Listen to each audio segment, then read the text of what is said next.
Chapter 9:13. Through the perception of his soul, Huaishur sensed the mandate of heaven that was far away in the present realm and was operating on the core wave. The current great Siming had already enveloped that city. He was like a guardian deity. Soon, he also sensed the existence of his origin form equipment and the place where they were now. It was like a blessing and blessing protecting those souls. But that was also a part of his soul. What was this? I gave it to myself. Suddenly, he was greeted with a 5th grade outcome. This was a little too exciting. He was a little unable to react. Moreover, Huaishur turned his head and widened his eyes. He was dumbfounded. Why did you take so much? Tangi puffed out her chest without shame and solemnly retorted, Of course it's because Sister Crow is under a lot of pressure. Of course Sister Crow has to take more. All right, do you still remember the essence of the path of Heaven's Inquisition? Tangi suddenly asked. You mean share? Huaishur asked. That's right. You've already shared all of your power. Huaishur, have you become weaker? Tongji asked. On the contrary, you've become stronger. You're standing at a higher starting point. It's not just your one-sided giving, but also the heartfelt feedback from those who were saved. To a certain extent, this has already involved the authority of the gods. This is the true unity of many as one. Even if you have the same secret ceremony and treatment, other than you, no other ascender of the path of Heaven's Inquisition can do this. She stretched out her hand and pressed Huaishur's shoulder, telling him, You have to remember where your power comes from. You're talking about the people I'm protecting? Huaishur seemed to understand something. No, what are you thinking about? Tangi shook her head, bent down, pointed at her face seriously, and told him matter-of-factly, Of course it comes from me. So what if I take a little more? Huaishur was speechless. Moreover, he began to reflect from the bottom of his heart. There must be something wrong with him for having expectations for this woman. After repeatedly checking that there was no problem with himself and Helios, and that the broken dog of friendship had successfully returned to the present realm. After that, Huaishur went to see the other surviving alchemists and promised to send them back. Then, he realized that Izzy Hector was no longer here. Through some unknown method, they left first. She must have gone to report to her god. At the last moment, he saw the Egyptian priestess, Yima. It seems that you have gotten what you wanted. The priestess' eyes were cloudy. She looked at Huaishur. However, it's really great to see you safe and sound. Thank you for your kind words. Huaishur smiled bitterly and didn't say anything. Indeed, he had obtained a lot, but he had also lost everything he had obtained, including the friends he had just made. Was this a fulfillment of the prophecy? He didn't know. After saying goodbye, Huaishur sat alone in the bridge of Helios and looked at the empty environment around him. After a long time, he asked softly, So, is Balder really dead? It should be said that he is free? Tangi replied indifferently, A long time ago, Odin foresaw the death of his son and carefully arranged everything for him. He even violated the contract he made with the world. Tree transformed from the axis of the present realm and interfered with fate with prophecy. He said that he would be resurrected after the twilight of the gods and lead humans to build a better world again. As a result, not only did the ending of the twilight of the gods change, but it also caused his son to wander in this world for so many years. Now, the prophecy has indeed come true in the best way. He gave all of his gifts to the present realm, providing a lot of correction points, and he was able to enjoy an undisturbed, long sleep with his beloved. This is the best result. Huaishur. This all depends on your efforts and influence, and it is also the result of his choice. You don't have to be sad. She said, Besides, didn't he leave you a gift? At Huaishur's fingertips, a faint light appeared. That was his source substance. Pure light flowed out from his soul. This was the gift that Balder had left for Huaishur. It was a sincere blessing from the Light King. He had placed his hopes in his friend's hands without reservation or desire. So, before he reached the 4th level, he was bestowed with a divine change. Among all the qualitative changes of the source substance, it was still one of the most superior divine qualitative change, light. Regardless of the various effects brought about by this soul's blessing, all things would become more intimate with him because of this, just like how they were with Balder. As long as he didn't change his path of sublimation, then the path to the 5th level could be said to be completely unimpeded.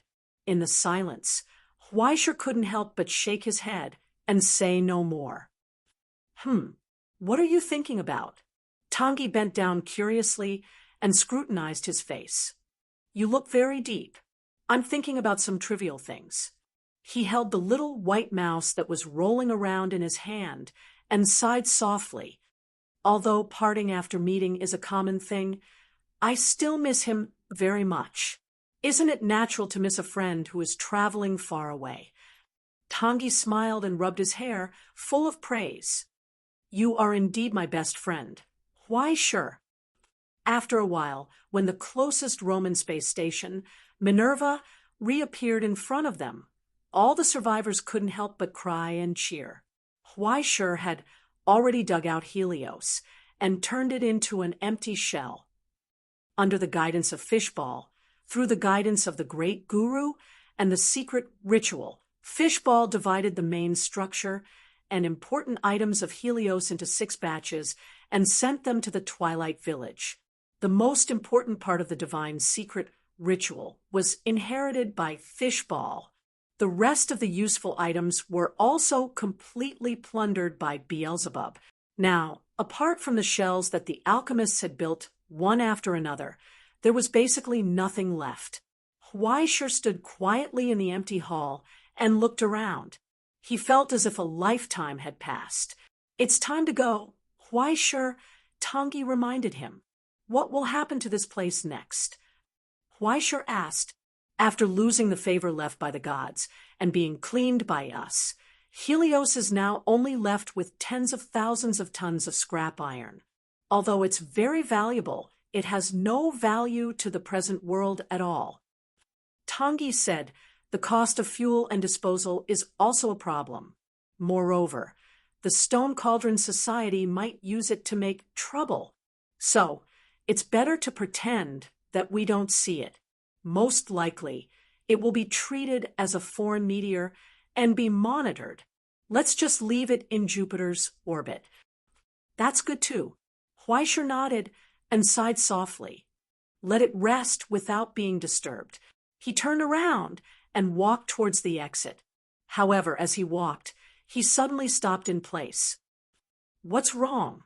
Wait a minute. He patted his head and searched his pockets and backpack. After rummaging for a long time, he finally found something in his pocket. Earlier, when I was in Publius, I found something that no one wanted. Huaishur casually handed the golden apple to Tangi. I have no use for it. Do you want it? Tangi was not in a hurry to take it. Instead, she let out a strange laugh. She looked at Huaishur carefully, the corners of her eyes raised. Oh, you're so naughty too, you idiot. Huh. Huaishur did not understand. In the past, with this thing, even if you asked the goddess for a night, she would gladly agree. Tangi moved closer and blinked her eyes, full of curiosity. Do you have any strange thoughts about me? No. Get lost. Huaishur rolled his eyes and could not be bothered with her. If you don't want it, I'll throw it away. Hee, since you're begging me to give it to you, then I'll be merciful and accept the worship of a mortal like you. Even if you regret it, it's useless. Tangi reached out and quickly took the golden apple from his hand. She tossed it in her hand twice, carefully admiring and admiring it. Then she skillfully took out her phone, gestured at various angles, and began to take selfies. Click, click, click, click. The sound of flashing lights was endless. She even opened a bunch of social media apps to post. Is there something wrong with your goddess here? Huaishir rubbed his forehead with a complicated expression. By the way, what is this thing for? He asked. Does it have any magical effects? This. Tangi was puzzled. Of course it's for eating. Eating? Yes, eating. She nodded and replied, This is just an apple. Huaishir. No matter how sacred an apple is, it's just an apple. You can't think how powerful it is just because it looks golden. The apple was, of course, for eating. As she spoke, she casually wiped the apple that had been washed by Huaishir many times. When she opened her mouth, there was a crisp sound. The rich juice flowed out as she chewed, bringing a long-awaited pleasant experience. This is the taste. She narrowed her eyes happily. After many years, in this world that no longer belonged to her, she was reliving the sweetness from the past. It was as if she had returned to yesterday. Unfortunately, the era of the gods had long ended. She mourned and felt sorry for it. At the same time, she felt that such a world was not bad. Do you want to have a bite? Tangi turned her head and looked at the contractor beside her. She handed it over. It tastes very good. Huaishir stared at the golden apple in front of him and hesitated for a long time. He nodded with difficulty. Okay. Helios Incident 3rd Issue Report. Time of appearance, 1:32 in the morning. Destruction Elemental Prototype, number 009 Helios, has been confirmed to be harmless. The god of light, Balder, has fallen. Apophis has once again gone into hiding. The destruction elemental prototype has not been formed. According to the investigation, the deaths of Grand Master Garland and Publius have been confirmed. The original chief of Helios, Hades, has gone missing. The above details have been investigated and restored from the survivors, and the relevant report has been submitted by second-class military officer Huaishir of the Command Bureau. Please see the attachment. It is judged that the Helios engine has been destroyed and is no longer worth maintaining. It is recommended that the standard treatment plan be carried out for 6 standard periods of observation before abandoning it. The accident investigation team is about to wrap up and await further instructions. Reply from the Central Decision Room of the Command Bureau. The suggestion has been accepted. Subsequent matters will be transferred to the overhead floor. The observation mission has been conveyed to Probe Team 87. The investigation team has been withdrawn. At the same time, on the moon, the acceleration rings of countless heavy mass cannons slowly dimmed. Under the pull of gravity, the massive moon returned to its original position. It took 7 standard days. The subsequent impact on the reality, including the tidal disorder and the abnormal degree of gravity, will be taken over by the continuation department. The specific hidden dangers were eliminated 2 months later, including economic losses and astronomical anomalies. The chain reactions caused by this were countless, but under the interference of the Astronomy Society, they were quietly hidden in the darkness. Just like that, the Helios incident came to an end. Apart from the periodic missions of the 6 observation stations and the permanent observation of Probe Harper, no one else cared about it. The empty space once again regained its silence. Outside the reality, in the void ocean on the surface of hell, in the dark universe, Jupiter was still operating silently. The silent remains of Helios floated quietly above the eternal storm. It was like a glimmer in the eyes of the devil. In the deepest part of it, in the remote corner where the warm light once burned, silence was restored. The messy books were reorganized and the shabby furniture was repaired. Whether it was water bottles, empty boxes, old photos or wheelbarrows, the items that were once regarded as treasures were now solemnly placed among them. On an old sofa, a skeleton bathed in dust peacefully and slept silently. A bouquet of pure white iris flowers accompanied him. Forever. Chapter 9:14. Time of appearance, November 27th, 2112, 16:06 p.m. Location, Frozen Earth Warren, the secret border of the Directorate of Defense. Border Blockade, Administration Branch Beta 01. In the eternal storm, pale snow powder blue toward them. In the distance, only a huge building faintly appeared. The pitch-black building propped up a magnificent outline, creating a paradise as warm as spring in the eternal low temperature and severe cold. Outside the paradise, there was only the terrifyingly low temperature that was like the polar regions and the never-ending wind and snow. B4 is in position. There's a problem with A1. It can be solved. 5 minutes. B6 is in position. At this moment, in the pale snowfield outside the Directorate of Defense, dancing spots appeared one after another, skillfully bypassing all the cameras and detection devices. Under the seal of white cloaks and heat, they crawled in the snow, hiding in the darkness that no one noticed. Following the command from afar, they slowly approached the building in the center. At the back, in the temporary tent under the snow cave, the commander blew on his fingers, picked up the boiling kettle, and poured it into a cup. The conditions are limited. I hope Secretary AI doesn't mind. At least we can stay in the tent.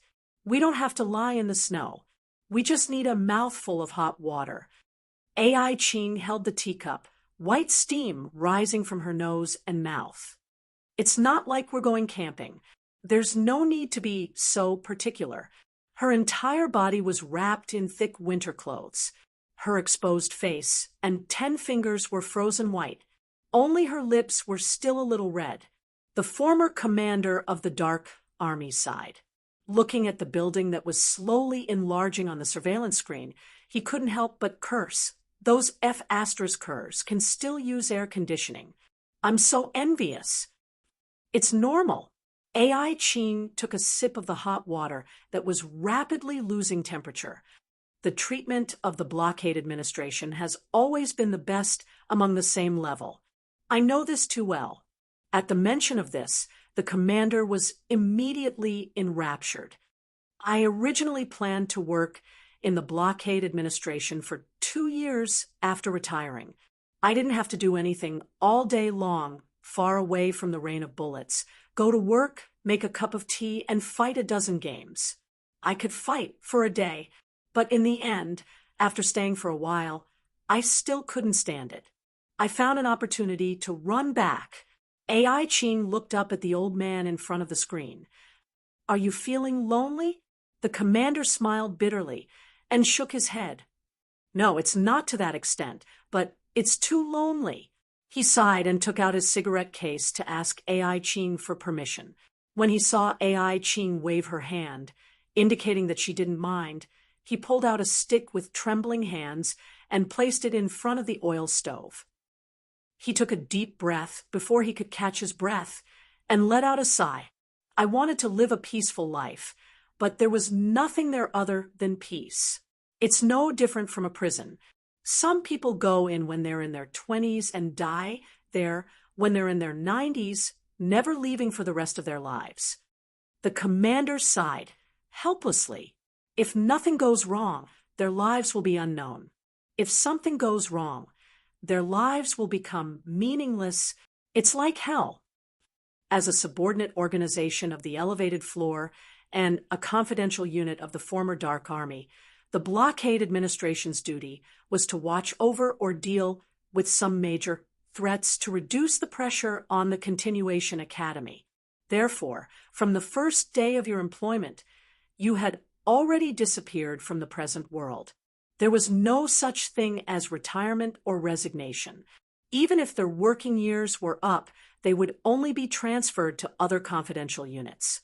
After they died, there would only be a tombstone. Some people were not even allowed to write their names on it. Even if the compensation was generous, internal marriage was allowed, and there were huge subsidies for the family, there were still very few people who responded. It's only right that the treatment is better. The commander held the cigarette that was about to go out and said slowly, "If the treatment is not good, I'm afraid I won't be able to continue working." As he said this, he was not in a good mood. It was better to say that it was terrible. Otherwise, he wouldn't have said so much to the others in the short gap before the mission began. After all, once the Dark Army was mobilized, it meant that the situation inside the blockade administration had deteriorated to the limit and needed to face a purge. "Sorry, I'm being long-winded." He shrugged and smiled. "It's too unprofessional." It has nothing to do with professionalism. AI Ching didn't comfort him, nor did she say anything. For the killing machines of the Dark Army, such sympathy and pity were too ridiculous. She just calmly changed the topic. "What's sealed in Beta 01? But why?" The commander began to brief the representative from the decision-making room. Before this, it was a dangerous item discovered by the Stoneware Society and reported to the Astronomical Association. It was the work of the Pied Piper. It looks like a note torn from a notepad, but reading the contents and trying to investigate are taboo matters. Which part went wrong? AI Ching asked.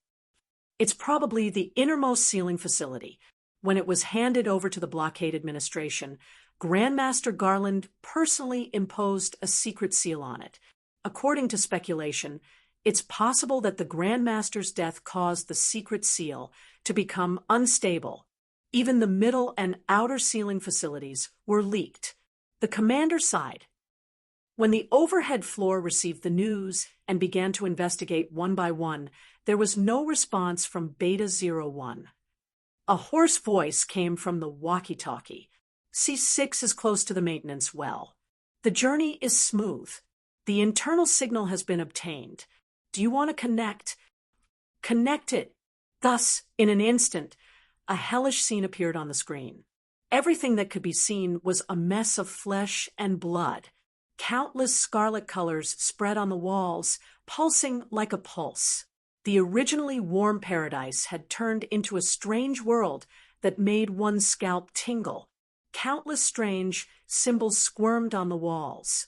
The shadows ignored the laws of physics and spread under the light. However, strange bubbles kept appearing in the light. Squirming objects that were almost indistinguishable from human silhouettes danced under the camera and staggered in what used to be the office. The deep transformation has ended. It has formed a cycle of hell. The commander was silent for a moment because everything was irreparable. He picked up the walkie-talkie and ordered, "Start setting up the spring of purification." "Wait a minute," AI Ching suddenly said. "Cut back the camera at that point just now." The scene she was pointing at was the inner garden. Now, the vicious flowers had grown the teeth of beasts and had begun to gnaw. In the corner of the garden, two bloody mutants leaned against the wall. There was a blurry voice. Snoring. So annoying. Change. Is there any way? Bear with it. Aren't you also? In the silence, the sharp noise gradually came to an end. The two mutants turned around and left. The tent was dead silent. It seems that they still have some rationality left. AI Ching said. "No, it's worse than that." The commander rubbed the bridge of his nose and laughed mockingly. "They don't even know that they've been transformed. Perhaps in their eyes, everything is normal. They had already fallen into hell with their own world. At least there's a possibility of communication, right?" AI Ching pondered for a moment and suddenly said, "Before I came, I prepared a secret code and all the authority commands. Perhaps we can still try." "The possibility is not high." The commander shook his head. "Forgive me for being blunt, but the transformation is already irreversible. The attack from the spring of purification may cause even worse consequences. This is a consideration for the sealing of the item. AI Ching said, "We have to ensure that the sealing item is absolutely stable, but as long as there's a possibility, we have to try." The commander pondered for a moment and said directly, "This is your mission, Secretary AI. If you want to do it, we won't stop you. But you have to understand that we also have a mission. If you fail, we won't rescue you. Yes, when the time comes, we'll just blow the target to ashes together with me." AI Ching nodded in agreement.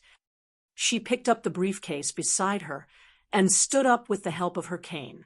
Before she said goodbye, she turned back to thank the commander one last time. "Thank you for your support, Secretary AI." The commander couldn't help but stop her and remind her seriously, "They can't be saved. What you're doing is meaningless." "I know." AI Ching calmly looked back. "Just think of it as me trying to earn more points during the promotion inspection. Just because of this." The commander was suspicious. "What else?" AI Ching was puzzled. "Other than this, is there any noble reason for the political creatures of the general administration?" The commander shook his head, smiled, and slowly got up. "Then let me carry out the duty of rescue. When necessary, I will protect your safety." "No need." AI Ching raised her cane. At that moment, outside the narrow tent, in the world of ice and snow, a ferocious silhouette suddenly appeared. It was fleeting, but it was chilling. It was as if there was an invisible monster hiding in her shadow. It was ferocious. The autonomous robot, Cerberus from the technical department? The commander was speechless. "I've never seen a model before. Is it the latest model?" "No, the normal version. It's just a troublesome guy living in it." AI Ching smiled slightly and disappeared into the snow under the protection of the beast. Only a line of burn marks on the ground did not disappear for a long time. 15 minutes later, in front of the huge fortress building, after going through the iris verification and the key verification of the overhead floor, the heavy doors slowly opened in front of her, and a warm wind with a foul smell blew in her face. Then, from behind the door, a bloody object slowly wriggled, like the corpse of a decapitated giant. There were several wriggling tentacles on the swollen body, making vague sounds. "Welcome, welcome. I am the security director, Pajero." The strange mutant asked, "Why are people from the general administration here?" "Spot inspection." AI Ching ignored the wriggling tentacles in front of her and showed the certificate in her hand. "I am here on behalf of the decision-making room to inspect the sealed items." "Wait a minute. Let me see. Where is it? Where is it?" The wriggling body seemed to be searching for something. Finally, in the tattered pocket, it found a verification device that had been parasitized by tentacles and swept it over AI Ching's certificate. Behind the verification device, the mouth suddenly let out a sharp hiss. Perhaps that was the beep of a successful verification. AI Ching waited calmly until a tentacle stopped in front of her, suspended in the air, and dripped sticky, waiting. The swollen person opened his mouth and said hoarsely, "Welcome, your arrival." AI Ching reached out to hold it, shook it slightly, and let go. The thing that used to belong to the security director turned around and wriggled in front to lead the way. "Lunch time is up first." After checking the sealed items, AI Ching said, It's okay." The security director replied vaguely and led her through the door and corridor into the hall where countless huge rotten organs were hanging. They went all the way down. In the shadows of those mutants, countless sticky bubbles rose, as if something amorphous was crawling in them. But when AI Ching's shadow swept past, fleeting flames appeared faintly, and faint tragic cries came from the void. Under her feet, an angry burning bull cast a ferocious outline. The wriggling security director stopped for a moment. "What Sounds strange, really strange. Since a few days ago, it's been strange. There's nothing strange about it. AI Ching calmly followed behind, crossed the floor covered with mold and eyeballs, and told him everything is normal. Normal, normal. Soon, some of the blankness dissipated in the gradually chaotic mind after the aberration, leaving only the last remnant of responsibility. First verification, second verification, and third verification. The key from the overhead floor smoothly entered the underground facility, passed through the demonic realm that had long been changed beyond recognition, and went all the way to the core. In the end, the security director stopped outside the slowly rising gate. "I will wait, here." It said vaguely. "My duties are limited. Please forgive me, okay?" AI Ching raised her hand, adjusted the flat glasses in front of her eyes, walked past the swollen thing beside her, and walked into the darkness that even the light couldn't illuminate. Endless phantoms emerged from the darkness with an inaudible call. Even the glasses from the technical department couldn't block the illusions, which gradually seeped into the soul and invaded the brain. But AI Ching counted her steps silently, compared with the map in her memory, and moved forward step by step.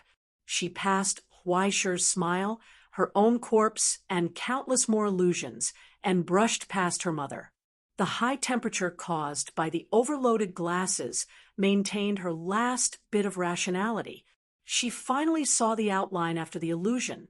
It was a huge cage that was slowly beating like a heart. Every tentacle was waving angrily, trying to reach into her spinal cord and pull her soul out. But it couldn't stop her from moving forward. More protection emerged from her body and soul, and it was difficult to break and erode in a short period of time. It could only allow her to open her vital parts step by step according to the operating rules. It was like an operation, coldly peeling off the core from it. Finally, the ancient copper box was accurately placed into the inside of the briefcase. When the briefcase was closed, 3 layers of buckles inscribed with complicated matrices closed. The inside and outside were isolated again. In a trance, there seemed to be a hissing sound. But when she listened carefully, she couldn't hear it anymore. Until now, AI Ching was still unmoved. She just lowered her head and stared at her watch, counting the time silently. It wasn't until 5 minutes later, when she confirmed that she was conscious again through the probe and test paper, that she finally let out a long breath, sweating. She didn't even have the strength to lift the briefcase. The containment of the sealed item has been completed, almost at the edge of the countdown to the scheduled detonation. A message was sent to the outside. "Roger, please prepare to withdraw." The reply from the commander was still concise. "The situation is a bit wrong. You need to be careful." When the support of the lie was lost, all the pain hidden under the illusion would collapse. But before the collapse, would she have enough time to withdraw? The commander picked up the walkie-talkie and ordered in a low voice, "B3, get ready to break in and rescue." In the distance, in the blizzard, the fortress was still silent. It was so quiet. Chapter 9:15. After catching her breath for a moment, AI Ching picked up the briefcase, passed through the darkness of mutation again, and returned to the distorted world outside the door. Even though the pollutants had been sealed again, everything that had been deeply mutated could not be restored. Instead, it began to spread out more and more uncontrollably. She could only do her best to ensure the completion of the mission. That was all. But for some reason, her footsteps paused, and she stopped beside the head of security. Miss AI's examination. Is the examination over?" Pajero wriggled and asked vaguely in his swollen body. Our work is very strict, very strict. There are no mistakes, right?" "Well, yes, there are no mistakes." AI Ching paused for a moment and nodded. "This is all thanks to everyone's dedication. But why? I feel, Pajero's voice became sharp, and it was impossible to tell whether it was a groan or a wail. I feel not so good. Is there a problem? Strange. What's strange? In the silence, AI Ching lowered her eyes and sighed silently. Mr. Pajero, on behalf of the decision-making room, I thank you for the sacrifice you have made for the safety of the present realm. She looked at the terminal in her hand and suddenly said, If I give you a purification order, will you comply? A scream-like prompt sounded from the terminal in Pajero's hand. An order representing the highest authority emerged from the top. It illuminated his numb face. In his obscure and chaotic thoughts, a trace of realization finally emerged, bringing with it a painful realization. So, it's like this. He whispered softly. Pollution spread. AI Ching did not speak and waited quietly until he lowered his head deeply. Please follow me. Follow me. Once again, he turned around and wriggled forward. When the first trace of confusion was answered, the world in front of him became exceptionally erratic. The artificial sun's sunlight, the green lawn, the colleagues coming and going, and the way they talked and laughed. But everything was so normal, so what was wrong? He could not understand. He was just in pain, scared, and sad. He stared blankly at all of this, crying silently. After a long, long time, he turned around and opened the office door. He opened the safe. He picked up the red phone. Notice to all members of Beta 01. Emergency situation. I repeat, emergency situation. He paused for a moment, and his swollen body gradually bent down.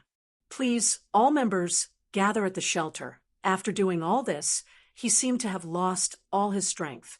He leaned on his chair and stared blankly at AI Ching behind the table.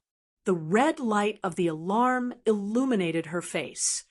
There must be a mistake somewhere. He defended himself weakly, raising his tentacles to cover his face. As if he was crying, he lamented vaguely. We've been working here for 50 years. There's clearly no problem. AI Ching didn't say anything until the sound of the alarm was cut off from the window. In the surveillance footage, all the members followed the guidance and entered the door of the underground shelter. Do I have to do this? Pajero muttered to himself. AI Ching remained silent. She just looked at him quietly. When the red button was pressed, flames and high temperature gushed out from the gap of the shelter. Screams and questions were heard from the communication channel. Finally, there was no more sound. Purification command complete. Pajero's tentacles spasmed. He picked up a pistol, raised his head with difficulty, and begged, Now there's only one left. Thank you for your cooperation. AI Ching nodded, took the pistol, and aimed it at his face. Finally, she asked, Is there anything else you want to say? Why did you tell me? Probably because of sympathy. AI Ching thought for a moment and told him solemnly, It's sympathy between the weak. I'm sorry, I can't help you, and I don't have the ability to free you. At best, I can only be like a dabbler and let you make your own choice. She said, This is the only thing I can do for you. No, there's no choice. Pajero twitched, wept, and cried hoarsely. Increase the pain? Perhaps. AI Ching replied, But the death of reason is different from the fall of ignorance. Even if it's just showing resistance, you have to fight back against the enemy. If you give in, then your previous persistence will be worthless. Let me testify, Mr. Pajero, that you have never degenerated. Until the end, you are members of the Astronomy Society who are proud of you. In the long silence, Pajero's turbid eyes lit up. Will there be redemption? Maybe not. AI Ching lowered her eyes and said goodbye softly. If there's a day, let's meet again in hell. She pulled the trigger. There was no more hesitation. With a low sound, A hole appeared on Pajero's head. Flames spread and enveloped the still twitching aberrant shell, quickly bringing about destruction. At the last moment, Pajero seemed to show a relieved smile. His lips opened and closed as if he wanted to say something. Soon, the smile turned into ashes as the flames extinguished. Together with the final farewell, they were buried together in the empty seat. In the silence, Ai Ching picked up the briefcase and turned to leave. The moment she walked out of the door, a purifying light descended from the sky and engulfed the fortress behind her. In the blink of an eye, everything disappeared, without a trace. Mission complete. Ai Ching raised the briefcase in her hand and stood in place. She gave one last order into the communication channel. I need an origin anticoagulant, anesthesia, and standard biological isolation. A soft bang came from the distance. She closed her eyes. 5 minutes later, a staff member wearing a heavy chemical protective suit carefully placed her sleeping body into the isolation chamber, closed the door, and waved to the sky. The helicopter in the clouds rose. In the end, only the wind and snow were left. It gradually fell on the scorched earth, covering everything that had once been there. Well done. When Ai Ching opened her eyes on the bed in the isolation chamber, she heard the praise from the walkie-talkie. Our recorder extracted the incident records and reviewed it. You did better than anyone expected. I was just fulfilling my duty. There's nothing to brag about. Ai Ching raised her hand and saw the indwelling needle on her arm. How long have I been asleep? Standard isolation observation and testing. A week. Some signs of abyss erosion were found in the middle of the week. One minor surgery, another minor surgery. The person on the walkie-talkie said, "Now you can come out." Ai Ching slowly got up and checked the hospital gown on her body. Soon, she saw the alchemy array on her arm that she had never noticed before. She frowned but didn't say anything. However, the moment she pushed the door open, her eyes were in a daze. She instantly went from the hospital to an unfamiliar place. No, she had been here before. The head of the central decision-making room of the Directorate of Defense, Secretary General Yeager's office. "Sorry, someone was in a hurry to see you, so I used the Rainbow Bridge at the last minute." Behind the desk, Yeager signed the last transfer order in his hand and closed the document. He looked up and said, "You have been chosen, Madam Ai. Just as I predicted back then, you have the ability to maintain this world." Why didn't I know I had such a thing? Ai Ching shook her head self-deprecatingly. Just like you said, rationality. Only with enough rationality can one face complicated situations. Of course, it would be better if you add a little outstanding intuition. Yeager got up and opened the door behind him that hadn't been opened for a long time. He waved at her. "Please follow me. You say it as if I have the right to refuse. Will you refuse?" Yeager turned around and asked, "Didn't you work hard for this moment?" Ai Ching didn't answer. She just followed him into the empty hall behind the door. The Astronomical Society. No, the world, the core of true power. So, the Pioneer Society really exists? She looked around and looked at the empty wall. It's not the predecessor of the Astronomical Society in history, but the one who presides over the Astronomical Society. It really exists, right? Yeager shook his head and smiled. Usually, people who come here are more reserved. I prefer to be more straightforward, Ai Ching said. Isn't this more proof of my talent? It's just as you said. Yeager nodded and confirmed her words. The Pioneer Society really exists. Following his words, the hall began to sink. They arrived in a quiet darkness and slowly descended until a weak light surrounded them. Under the protection of the complex machinery, the huge stone tablet stood quietly, Hundreds of huge stone coffins stood around it, connected by countless cables. In the end, they sank into the base under the stone tablet, causing a blurry face to appear on the stone tablet. It was like a candle in the wind, about to disappear at any time. In a long sleep, his or her eyelids trembled slightly, as if they would wake up at any time. After looking at it for a long time, the blurry face seemed to undergo some strange changes. It gradually became like a mother like herself. What is that?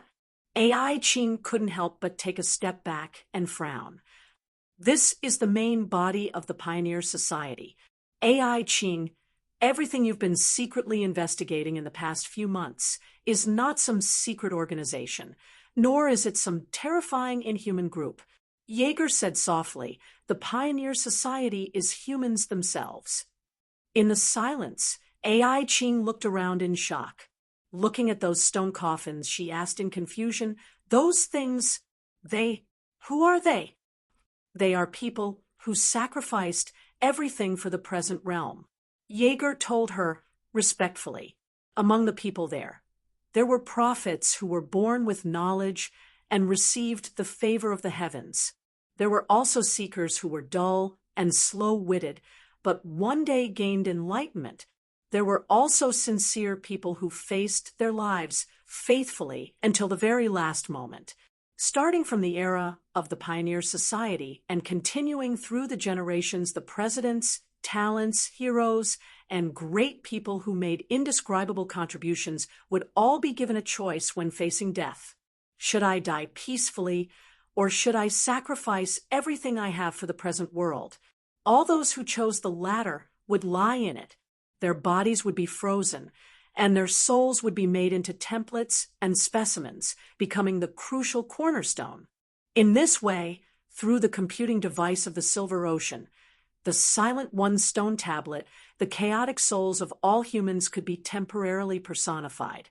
At the critical moment, they would make a choice and control the future of this world. At least, they would let humans choose the final outcome for themselves. Over the past few hundred years, the Pioneer Society has awakened a total of 16 times. The last time it awakened was when the Utopia fell. Throughout history, it has issued hundreds of prophecies and warnings to us through Dreamspeak. It has never failed to avert the crisis of the present realm's collapse. Jaeger reached out to touch the base of the stone tablet and announced to the successor beside him, "You have been chosen, AI Ching. From today onwards, you will exist as a member of the Pioneer Society and run for the will of humans. Today, I will entrust this power to you." He said, "I hope you can fulfill your mission." After a long silence, AI Ching nodded solemnly. However, Jaeger smiled and patted her on the shoulder. "Relax. There are more than 400 people like you in the world. If you feel that the pressure is too great, just treat it as an ordinary part-time job." Can there really be people who can treat it as an ordinary part-time job? Of course there are, but I hope you won't be that kind of problematic child. It's better to be serious at critical moments. Jaeger rubbed the space between his eyebrows. In short, this is just a process. Now, you are qualified to come into contact with the core secrets of the Astronomy Society. Congratulations. I only hope that you can still maintain your rationality in the end. To be honest, when I first saw it, I also couldn't accept it. As he spoke, he moved aside. The path to the stone tablet was displayed in front of her. He gestured with his hand. He patiently waited for her response and did not rush her. After hesitating for a long time, AI Ching walked up step by step. She stood under the stone tablet and looked up. When she focused and observed carefully, the blurry face could no longer be seen. It was replaced by lines of prophecies from yesterday about the list of the 24 elements of destruction. AI Ching subconsciously took a deep breath. She looked at the top. Element of destruction, rancher. Element of destruction, Pied Piper, element of destruction, Gaia, element of destruction, Boishuan, element of destruction, man in gray. The list was not coherent. The fragments that had been fulfilled lit up with warning lights, the fragments that were destroyed had cracks, and those that had not appeared were hidden in the chaos of nothingness and could not be seen clearly. For example, element of destruction Apophis, an existence that symbolized a major threat to the present realm from outer space, was dim and almost extinguished. However, it could not be completely eliminated. It should be said that as long as the concept of the universe existed for the present realm, such hidden dangers would not be cut off. Soon, Ai Ching jumped over the chaotic fog in the middle and looked at the bottom of the stone tablet. Her heart suddenly contracted. Even if she had guessed it, she still held her breath. She subconsciously clenched her fingers. That line of dim handwriting, the last prophecy made by the previous president, was the biggest hidden danger that could destroy the world. This was the core secret of the Astronomy Society and the most targeted target. At the same time, it was also an enemy that could not be defeated even if they prepared for years and were vigilant day and night. The last of the 24 elements of destruction was also the first existence. Element of destruction, Astronomy Society. Chapter 9:16. Name, Abba Abba Abba. Age, Abba Abba Abba. Gender, Abba Abba Abba. 10 minutes later, Huaisher sat on the ground with his legs crossed. He looked at the strange object in front of him that had to be covered with several layers of mosaic, and finally gave up asking questions. It seemed that he wouldn't be able to get anything out of it. He looked up at the sky and sighed. He couldn't help but scratch his head. So what the F***CK did I refine? Abba, Abba, Abba. The stupid thing drooled and disappeared without a trace as the source substance was cut off. An hour ago, at 1 o'clock in the morning, on the south side of the Doomsday district, on the beach, at the bottom of the tidal power station, in a huge underground space, in the huge unfinished space, countless cables were exposed crudely, and in the center were several empty areas the size of football fields, as well as a straight passage that extended into the darkness. Even if a famous power group from the border was introduced to provide power, this method was still not cost-effective for the entire city except for emergencies at critical moments and to meet the high-intensity power needs of small-scale important institutions. Therefore, under the huge demand, the Doomsday group cooperated with the Kansan group to introduce the Ingzhou power grid. However, in order to avoid being controlled by others, the Doomsday group still cooperated with the Ivory Towers construction group to build several power stations to provide for emergency needs. Now, the power of key departments and experimental institutions could be self-sufficient. Half a month after Huaisher returned from Helios, he finally came to this power station that was not fully completed. But the work was not to inspect, but to test the limits of his ability. The scholars from the Ivory Tower had already included this place under a temporary observation framework and were nervously adjusting the instruments in the distance. They were waiting for the data to be displayed. When the roaring sound around finally stopped, Huaisher was still slowly moving his body in circles. The hot air exhaled from his mouth and nose, leaving a long trail under the illumination of the searchlight. What was even more shocking was the mountain of bullet casings under his feet and the dozens of broken machine guns around him. After the melted bodies of the guns, the heavy machine guns no longer had any reaction. They were emitting electric sparks. The ammunition reserves that were enough for a small war had dried up like Huaisher's wallet. It was empty. Everyone was still immersed in the scene just now, and no one spoke. Dozens of crisscrossing bullets locked onto Huaisher on the screen. The extremely fast bullets formed a straight iron line on the screen, enveloping the entire underground space. Even with the rapid rotation of 16 huge ventilating fans, It was impossible to remove the pungent smell of gunpowder in a short period of time. Such terrifying firepower had completely shattered the temporary defensive fortifications in the field. However, he simply could not catch up to Huaishi's heels. I miscalculated. The scholar who checked the data could not help but shake his head. What was tested was not speed at all, but reactionability. As early as the moment the machine gun aimed, it was already detected. This kind of value does not have any reference value at all. After all, it was not even used in the overload state. Do I need to add more weight? Under the double artificial gravity, Huaishi turned around and asked, I can still withstand it. No need. There is no need for that. At present, it seems that the limit of sprinting under normal conditions has exceeded 900 kilometers per hour. With your endurance, you should be able to maintain it for more than half an hour, right? More or less.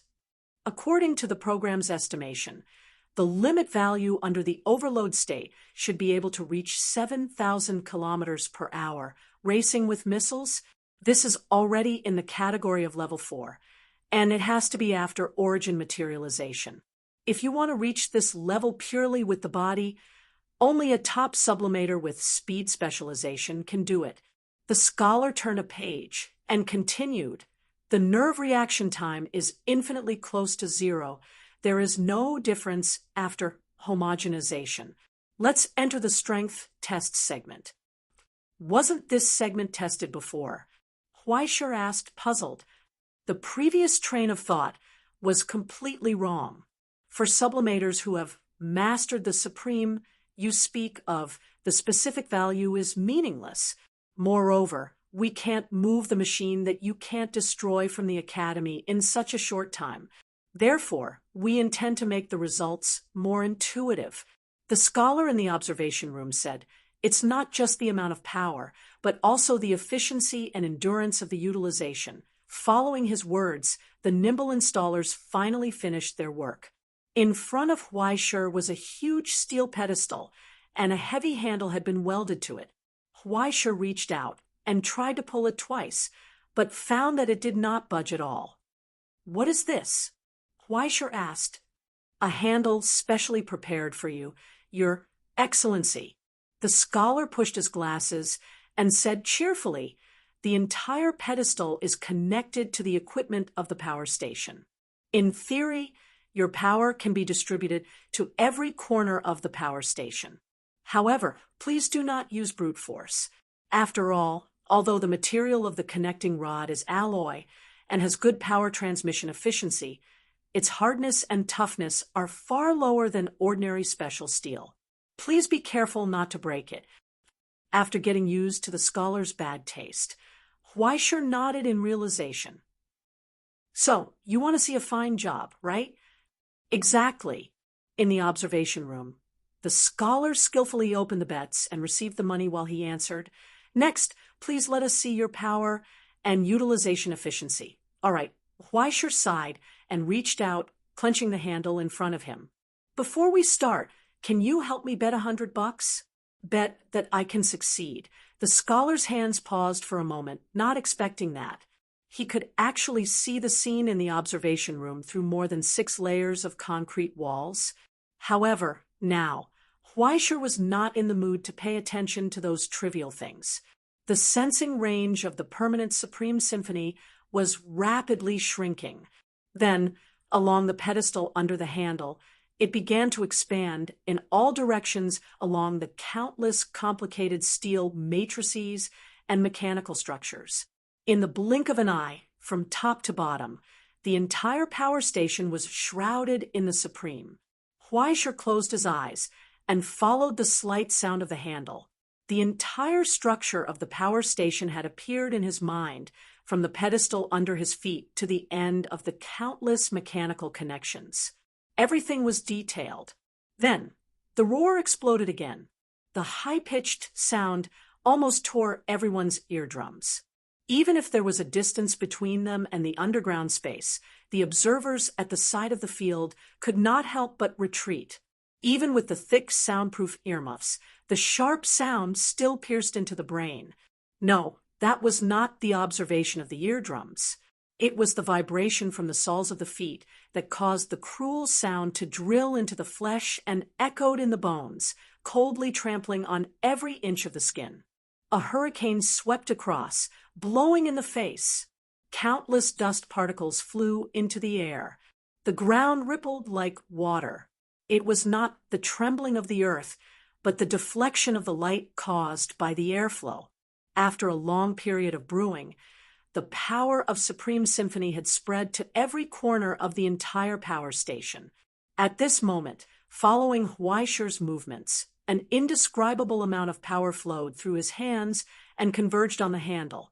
A rhythmic roar burst forth. It was as if the whole world was breathing with him. In the field, Huaisher's sweat turned into steam and rose. After entering the state of overdrive, his body was twitching wildly, unable to bear the terrifying pressure. The handle in his hand had also been burned red. The excessive power was converted into heat, spreading in all directions along the steel pillar that was as thick as a wrist. In an instant, everything was silent, as if being thrown into a recording room. Even the sound of breathing became so ear-piercing. The sound of heartbeat and pulse reverberated in the ears, rapidly magnifying, because all the sounds from the outside world had disappeared. It was tightly held by the palm, shrinking between the 5 fingers. In the form of vibration, burst forth.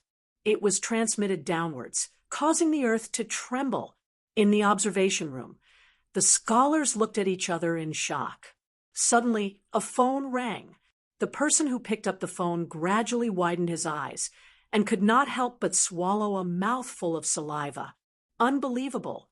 In that moment just now, the entire tidal power station stopped operating. The operation of hundreds of hydro units came to an abrupt halt. Even the surge of the tide could not move the hundreds of thousands of fan blades. It was as if an invisible hand had clamped them tightly, not allowing them to move at all. Even the concrete could not block out the ear-piercing sound. It was so dull that it resounded in everyone's heart. It formed an absurd picture in their minds. In that moment, in the core of the power station, all the hydro units began to operate again. Sparks flew, and the ear-piercing sound of friction continued to be heard. But this time, it was not like before, operating with the tide. It was moving against the tide, under the control of a single palm. This enormous force, with this insignificant lever as the end point, displayed an astonishing deviation and reversal. Majestic power burst forth from the hydro wheels, causing all the mechanical structures to transmit the mighty force and will from the center. Countless fan blades slowly moved in the opposite direction, stirring up the tide and setting off undercurrents under the undulating surface of the sea. Countless waves burst forth. When Huaisher raised his eyes lit up with a blazing radiance.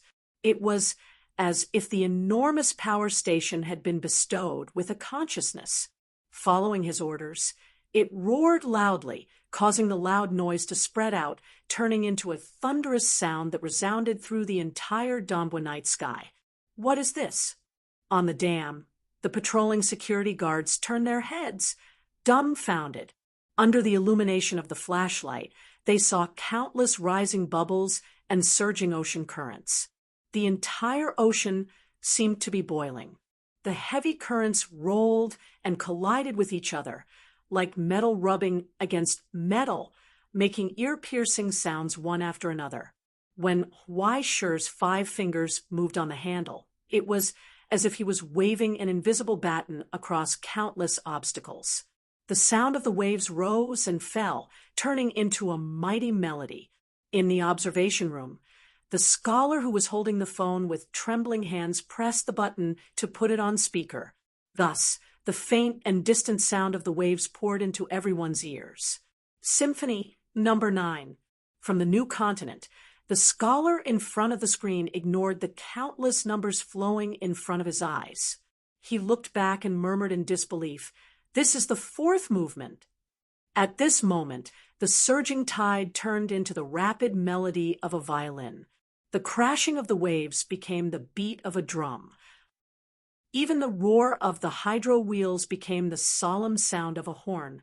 All the restless souls were subdued, and all the listeners bowed their heads. Compared to this solemn melody, everything else was as insignificant as dust. That impassioned melody came suddenly and quickly, and then it came to an abrupt end. It quickly blurred and collapsed into a high-pitched hiss, then completely cut off. Everything was silent. Only the distant sound of the turbulent waves could be heard. For a long, long time, everyone was still frozen in place, unable to wake up from the residual sound of the waves. It was not enough. Why did it stop so abruptly? In the underground space, Huaisher sighed silently and let go of his hand. "Seems like I'm still not proficient enough," he shrugged regretfully. "This round, it's my loss." In front of him, the steel rod had been completely melted by the conversion of heat, leaving only the deformed handle with clear fingerprints. It fell to the ground with a clang. Huaisher's fingertips dripped with blood. 16 seconds. He had usurped the operation of the power station, controlled the huge power, and even reversed the tides. This was the symphony that Huaisher had played with all his might. Chapter 9:17. Silence.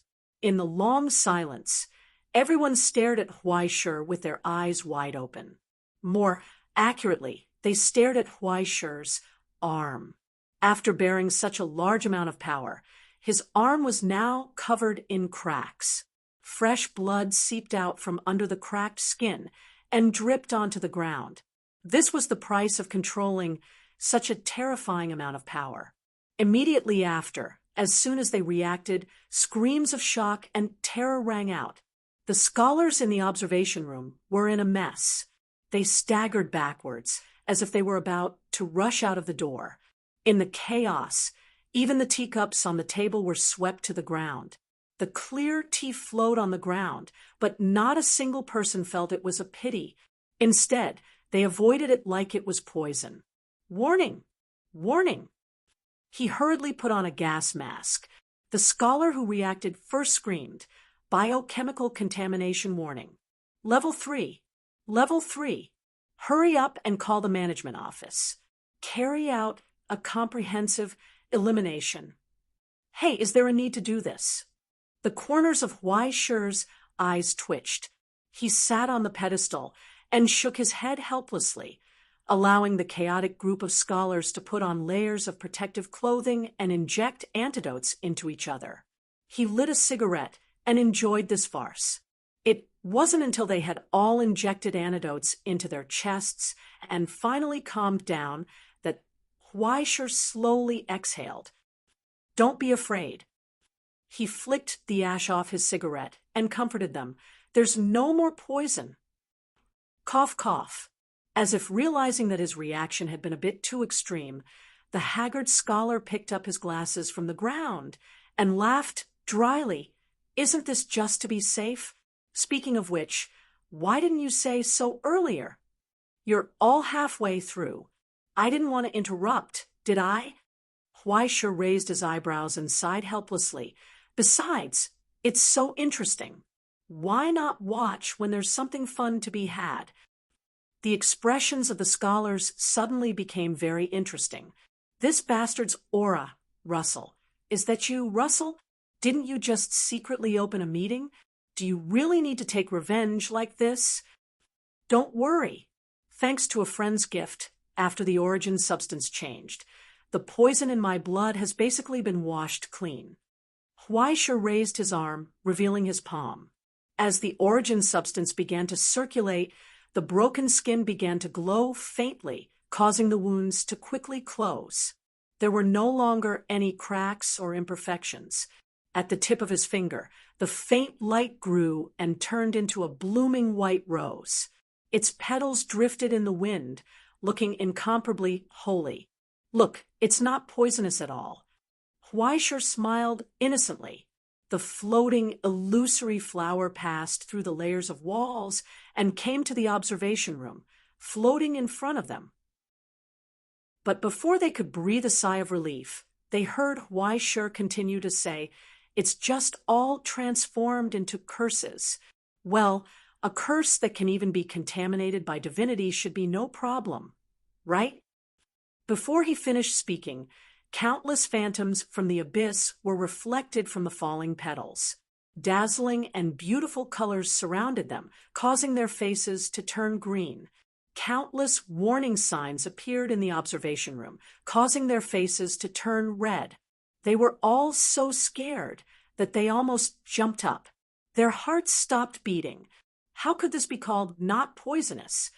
Do we have some kind of misunderstanding about poison? Just as they hugged each other and began to tremble, the illusory flower petals disappeared without a trace. Only Huaisher's cheerful voice remained. "Just kidding, just kidding. Please don't take it to heart. You see, people always need a sense of humor. Only with a sense of humor can everyone get along, right?" The person in charge squeezed out a smile and nodded furiously. "Yes, yes." Such a familiar iron fist warning. Ever since they had escaped the vice principal's harsh suppression, the scholars who had gradually begun to let themselves go once again felt the warmth of the organization. Finally, they straightened their attitude. There was no longer any slack and casualness caused by that harmless face.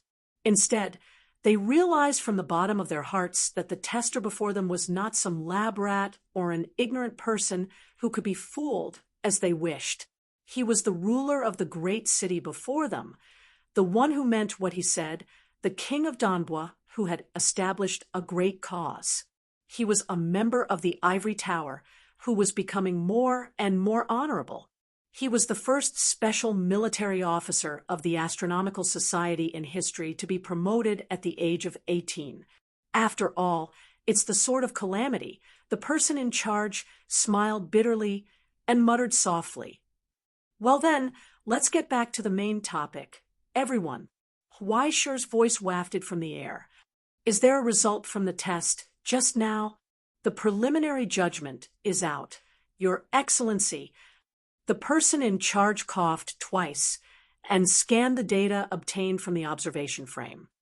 Under the premise of maintaining precision, and in the stage of maximum output, the entire hydraulic power stations will set reversed for a full 20 seconds under the propulsion of your Supreme. I believe that is still not the limit, although it is a little unscientific to say so.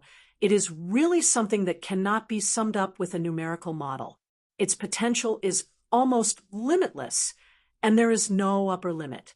The only limit that limits the performance of this Supreme is the time and the load capacity of your body, which I believe you have already experienced. Indeed. Huaisher nodded. He was still sitting on the ground, unable to stand up. In the end, the scene that appeared to be jaw-dropping was nothing more than a magic trick. The tremendous output was not achieved by him. He was not the producer of the power, but the porter guiding the power to where he wanted it to go through the resonance of Supreme.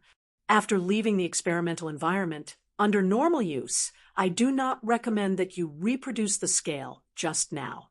According to the calculations, to maintain your stamina for continuous combat, please try to maintain it around 1/5. That way, you would be able to retain sufficient reaction time under the premise of maintaining flexibility. The person in charge quickly wrote the form in his hand and reported, "The environment of actual combat is ever-changing, and it is not something that an office person like me can comment on. You certainly do not need me to nag about the way to adapt.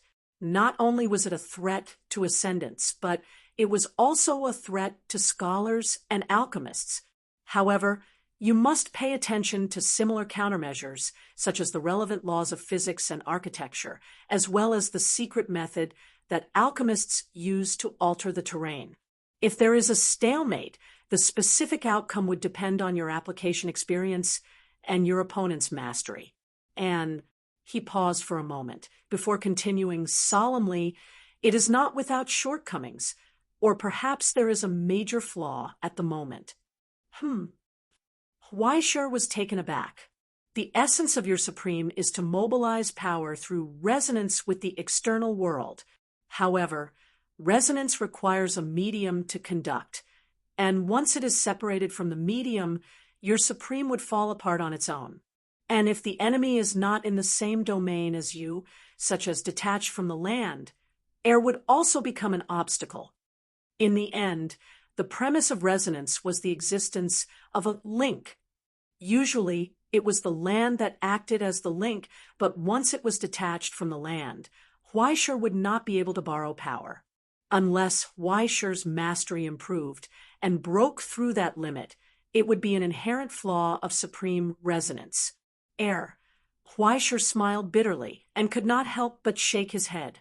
He did know that there was someone who could use air to generate power without any loss, but the problem was that person was his senior sister. If he wanted to learn, Luo Xian would definitely teach him again and again, down to every movement and step. But he had to be able to learn at first. He was not so arrogant as to think that he was a one-in-a-million martial arts prodigy.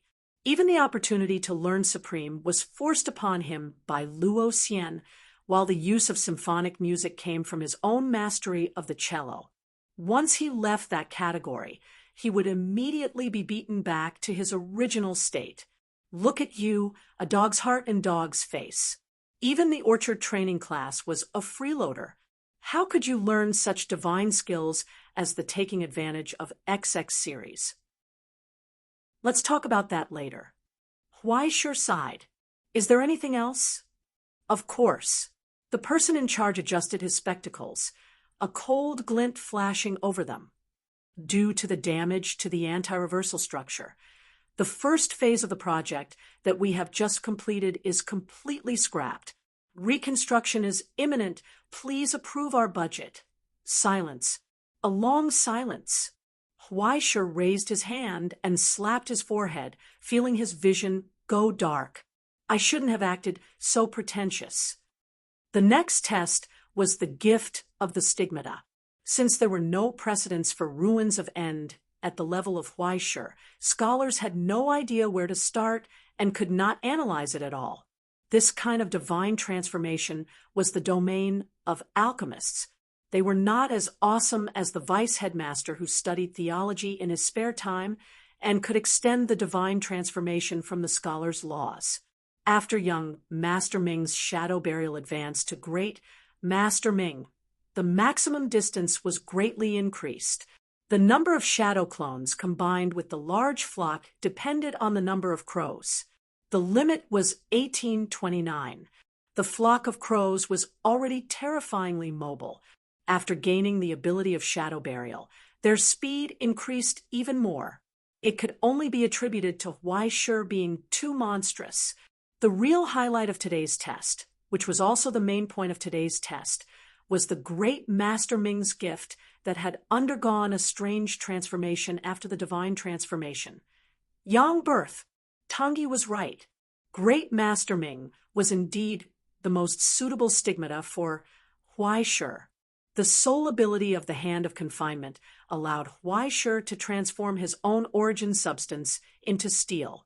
The casting furnace gave Huaishur the possibility to go one step further. After transforming the origin substance into steel, it could be further processed.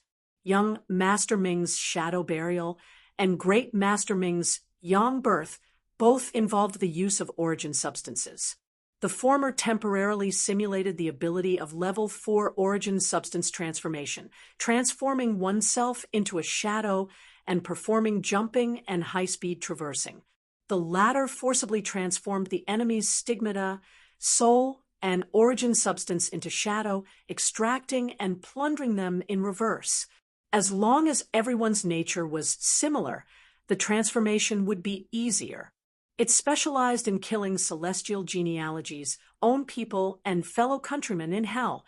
It could be said to be a traitor among traitors.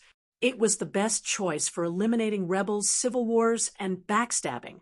Originally, after combining the casting furnace and the hand of confinement, Yongbirth would transform into Yongbirth recasting, targeting the enemy's soul and origin substance, smelting and recasting them in the same way as casting, and finally transforming them into steel.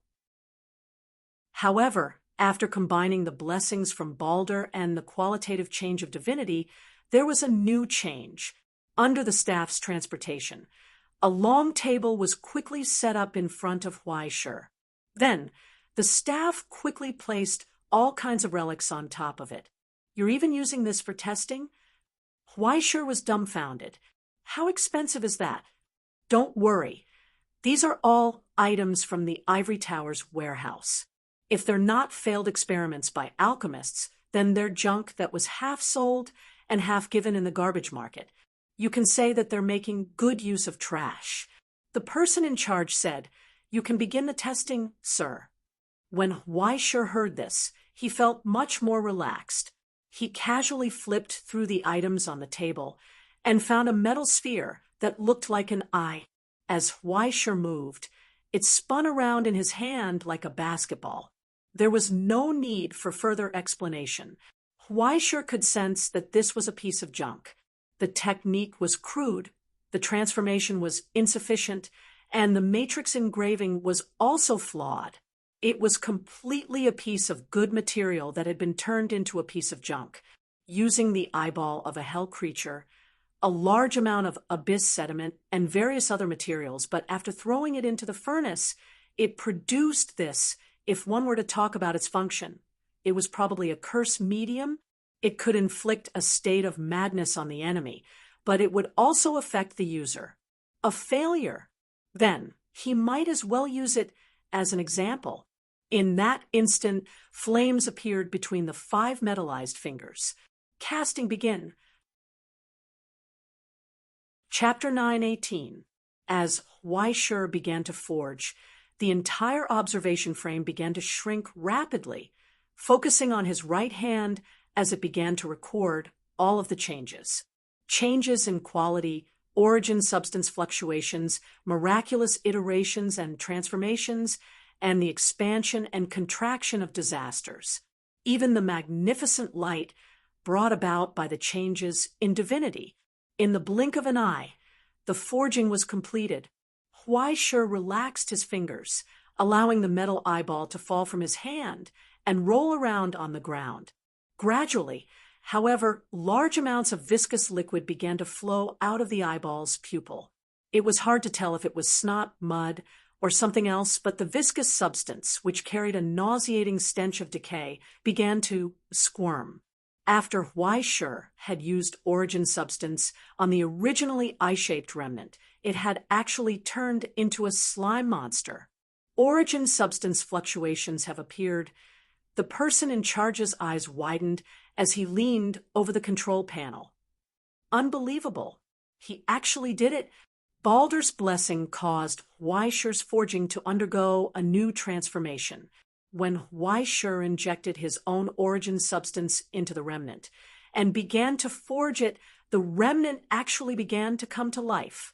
He had truly created life. However, Huaishur took a step back in disgust. Isn't this life a little too ugly? Ugly was already an understatement. To put it bluntly, it was disgusting. Based on our speculations, this probably isn't your fault, sir. The person in charge reported through the walkie-talkie. It should have something to do with the nature of the remnant itself and its creator. After all, it's a failed product, and it's a curse mediator. It wouldn't be strange for it to turn into something like that after it came to life. However, is it aware of its own condition? Let me try. Huaishur pinched his nose and squatted down, staring at the mosaic object in front of him. He asked tentatively, "Name?"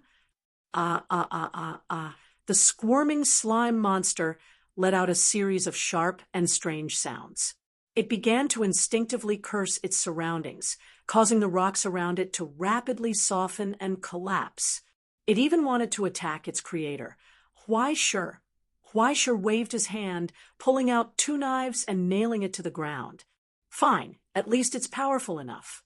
After studying its name, age, and gender and not finding an answer, Weischer decisively extracted his own origin substance.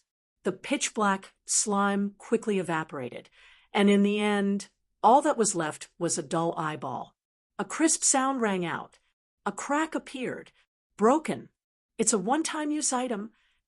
Weischer scratched his head and picked up the second remnant from the table. A metal boot. This one didn't look as ugly as the previous one. It should be an item made by an alchemist. It could give the user additional agility and the ability to step on air for a short time. As a result, the alchemy array of this thing was in an incomplete state. The forging began. After the flames enveloped the entire boot, they quickly dissipated. Weischer let go, and the boot fell to the ground. A bloodshot eyeball actually grew out of it, and a large mouth appeared on the top of the boot. It began to shriek miserably. The high-pitched sound pierced everyone's eardrums. Weischer frowned and retracted the origin substance. The shrieks immediately disappeared, but this time the boot wasn't destroyed. It was still in its original state. However, after some examination, a portion of the internal alchemy array had been broken. It was a weak point. It seems that our examination has already produced some preliminary results. The person in charge concluded, after a remnant is activated, whether it can be preserved or not is related to its quality. In the following examination, please try your best to choose something of the highest quality. Wait for me to recover. Weischer waved his hand and sat next to the table, panting for a long time. Even though the consumption of origin substance wasn't large, Yangsheng forging consumed too much energy, especially this type of activation. He had to be careful to ensure that there were no damages during the process. After taking 2 deep breaths of the incense, the exhaustion in his soul was dispelled, and his spirit was once again roused. He chose something on the table. This time, he chose a bracelet. It looked like it had been carved out of red jade. It looked quite exquisite, but the craftsmanship was still average. As a result, after only a few decades, the miraculous solidification within had dissipated quite a bit. Originally, this bracelet should have given the user the ability to temporarily control flames, but now it could probably only be used as a hand warmer. Weischer held up the bracelet and took a deep breath. Forging began. But this time, the instant the flames dissipated, he actually felt a tremor come from his palm. The bracelet in his hand actually changed on its own. The fiery red color flowed, and the bracelet trembled. The originally complete bracelet broke from the middle and stretched out, quickly growing 4 small limbs. They turned into a small, fiery red lizard. It was very lifelike. It docilely coiled around Weischer's finger, licking his fingertip. Then it turned around and spat out a ball of flames the size of a ping-pong ball. It let out a sharp cry, looking extremely fierce. There were no signs of it losing control or anything abnormal. Activation complete. Weischer was stunned for a moment. He tried to turn it around, but the lizard actually reached out with its small claws to resist. However, when Weischer rubbed its belly, it obediently began to roll around. Very quickly, its body began to dim. The amount of origin substance that Weischer had injected into it was too little, making it difficult for it to continue. However, it nimbly jumped out of Weischer's hand and climbed onto the table. It hugged an oil lamp-like remnant from the border and took a few deep breaths. After swallowing the flame, it began to feel 100 times more energetic. What's going on? It seems like it has some sort of ability to continue. Did it choose fire because of its innate attribute? The person in charge waved his hand. Very quickly, someone brought over an origin substance crystal. The lizard decisively held onto it, not letting go. Its entire body began to glow. It opened its mouth and began to chew. After a while, a small chunk of the origin substance crystal disappeared. It seemed to be full and began to doze off. However, the effect was immediate, and it grew by a large chunk. After Huaishir completed all of the tests according to the procedure, the sleeping lizard once again transformed into a bracelet. However, this time, the bracelet's crimson color was even more vibrant. In addition, the miracle energy that had been lost from the bracelet had also been replenished. This is actually a good way to repair things. Huaishir rubbed his chin and sighed. After activation, just feed it a bit of money. It's suitable for repairing luxurious items, and the fee can be doubled. The person in charge was speechless. This is such a groundbreaking innovation. How could you only think about money? But why was it able to be activated so completely? Huaishir asked. Compared to the others, there's nothing special about it, right? Based on my personal guess, excellent quality can guarantee that the item will remain intact after activation. Complete production can make the activation process go much smoother, and the pure attribute will determine the shape of the item after activation. Its size is limited to the border remnant itself. However, compared to the other experimental products, the most significant difference is the amount of time it has existed. The person in charge was keenly aware of the difference. After all, from the time it was created until now, it has already been 70 years. It's possible that its own long history, after gathering many things and records, has caused its own origin substance to undergo some kind of unique qualitative change. If that's the case, why don't we try this? In the spectator seats, a young girl full of interest raised her hand and held up the katana in her hand. Teacher, use this to see. The person who spoke was Haruka Kamiizumi, who had accompanied Little 19 over.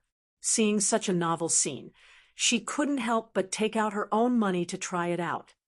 This Chidori was the saber that Frost Cultivator used to cut lightning. It's definitely very powerful. Hey, Haruka, don't randomly try something so valuable. The little cabin in the forest side. Also, why are you calling him teacher? Hey, Mr. Huaishir is the teacher of the training hall. Even my grandfather approved of him. As a disciple of the training hall, it shouldn't be a problem for me to call him teacher, right? Haruka didn't mind the commotion and raised the weapon in her hand. Besides, I believe in Mr. Huaishir's abilities. There definitely won't be a problem. She didn't feel any pressure at all. On the contrary, Huaishir felt immense pressure. This plaything was the treasure of the training hall. If it was damaged, wouldn't they have to pay for it? But she had already said this, and Huaishir actually began to be eager to try it out. Since he was already here, he might as well try it out. If he wanted to try it out, then so be it. Very quickly, a well-decorated katana was delivered in front of Huaishir. The blade was like frost and snow, overflowing with an ancient aura. Within it, there was a faint burst of sword chi and a sharp killing intent. Just by looking at it, one could tell that it was a rare good katana. After Huaishir did his best to recover, he took a deep breath and tightly gripped the hilt of the katana with full concentration. Forging began. Flames flashed and disappeared. In the blink of an eye, the katana in his hand disappeared. Immediately after, a bolt of lightning shot out of thin air, and a crisp sound resounded throughout the entire underground space. That bolt of lightning left Huaishir's hands and soared in the sky. Very quickly, it crashed into the ground. After a thunderclap, the bolt of lightning shot out. Woof, woof, woof. A nimble Shiba Inu actually leaped out from the bolt of lightning. Its footsteps were light and quick, and it was running around lively in the field. On its neck, there was even a triangular scarf with the same color as the katana. After intimately rubbing against Huaishir's trousers, it actually lay on the ground and smelled the scent. Then, It rushed into the spectator seats and threw itself into Waizumi Haruka's arms. It wagged its tail and began to crazily lick. Ha ha ha, so itchy. Good child, good boy, good boy. Waizumi held the Shiba Inu in her hands and excitedly rubbed it. I didn't expect it to be so cute. Mister is so amazing. If I had known earlier, I would have brought Lucky Light bone food as well. Hey, enough is enough. At the side, Juanzhong shook his head and couldn't help but reach out to rub it. Needless to say, it felt pretty good.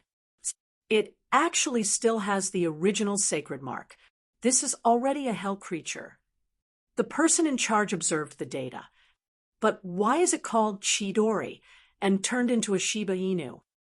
Probably because of the samurai's loyalty. Huaishir shook his head and sighed. To serve the king, even at the risk of death.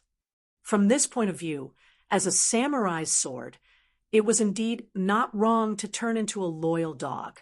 However, soon, Huaishir looked at his other student with sinful eyes, being looked at with expectation. Yuan subconsciously hugged Shan Jun tightly. She wanted to say something, but hesitated. In the end, she hesitated and handed over her giant sword.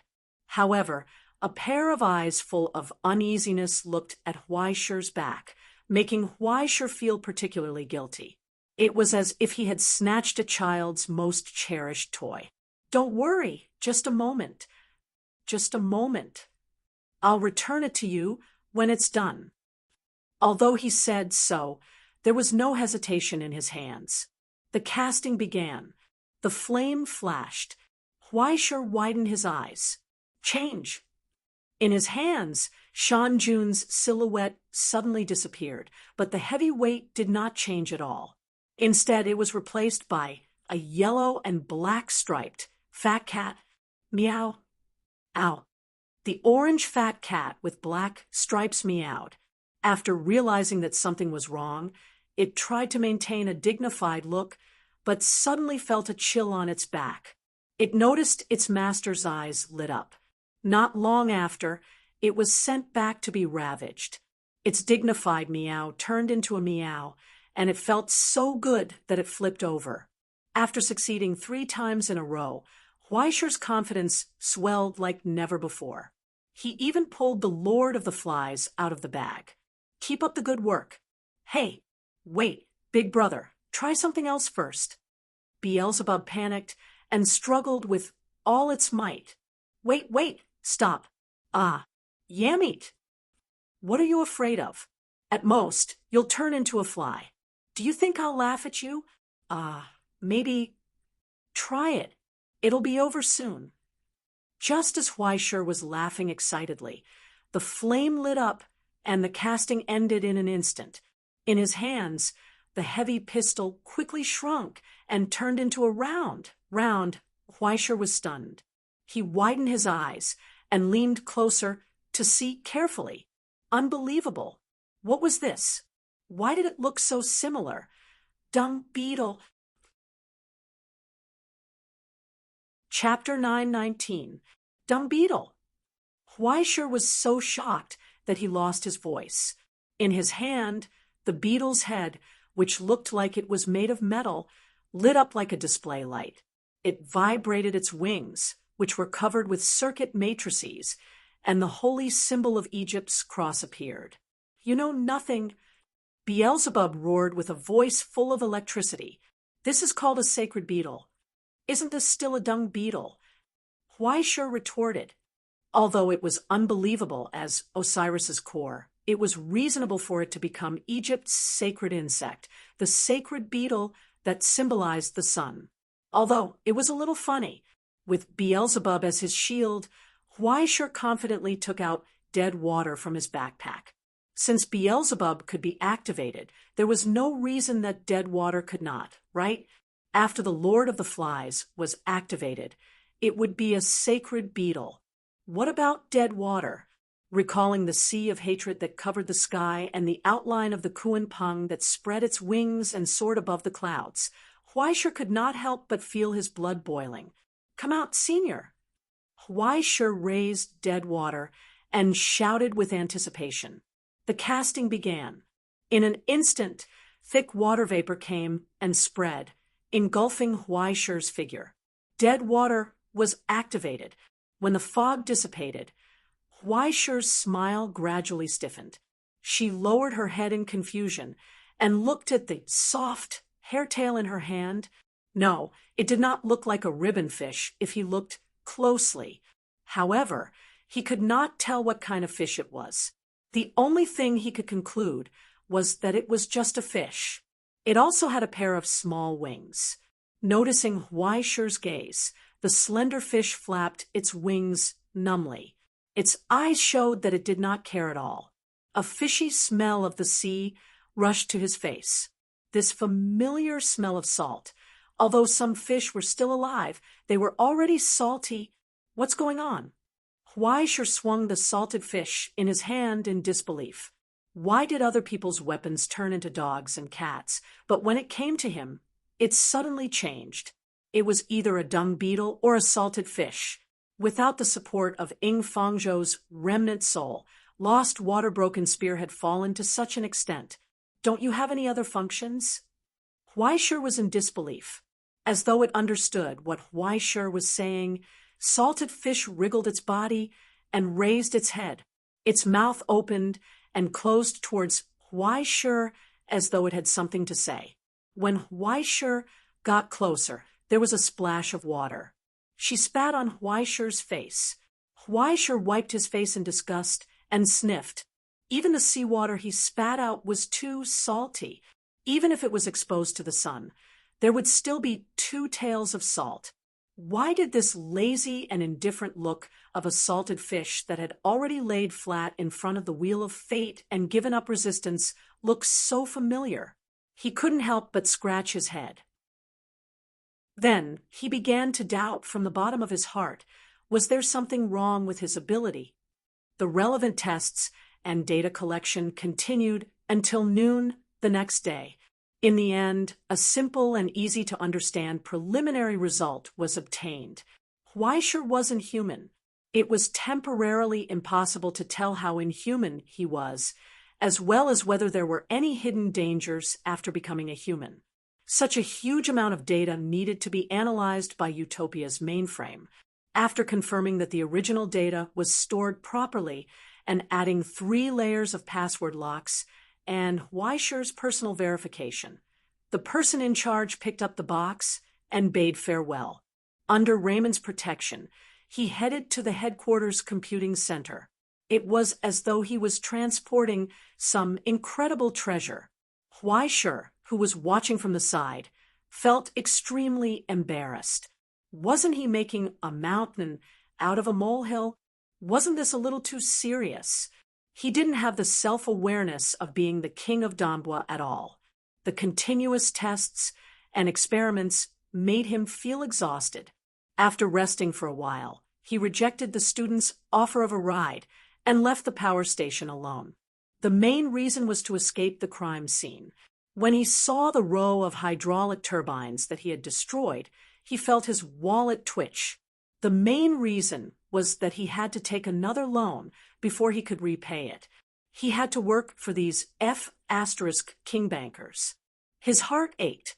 Under the afternoon sun, he strolled lazily along the road and heard the sound of waves in the distance. He could see people jogging with headbands panting as they brushed past him. Drivers with camping tools tied to the roof of their cars drove up the mountain with their families. There was also a long line of cars filled with construction materials that sped toward the city. For a moment, he felt as though he didn't know where to go. Ever since Tanguy returned, she had been tinkering with something in the alchemy workshop in the basement. She hadn't appeared for a long time. It was almost the new year, and Fang Shu planned to clean up. If Huaisha went back, he would only add to the trouble. The Donbua Corporation was in a mess. If he went there, he would be stuffed into the office to read documents. As for Huaisha's group, with Huaisha's current reputation, if she really showed up, All she had to do was say a few polite words, and that group of extreme Taoists would probably rush out with their weapons naked and roar as if they had been injected with chicken blood. For the sake of Ingzhou's security, forget it. After thinking about it for a while, he realized that he had nowhere to go today. He felt helpless. Where do you think we should go? Huaisheng opened his bag and asked Beelzebub. Beelzebub was still sad and didn't want to talk to him. Even the supporting actor was disgusted with him. How could he perform on stage? I just laughed, and you turned into a dung shell. Ahem, that sacred beetle. Why are you so vengeful? Huaisheng comforted him. How about we go practice the abyss stylist and change our appearance? Maybe it'll be better. We can turn into a dog. No, a jackal, right? That's Anubis. Beelzebub roared, not wanting to talk to him anymore. To prevent himself from losing this friend, Huaisheng decided to talk less and let him be alone. Ah, boss. A familiar voice came from not far away. It was a surprised cry.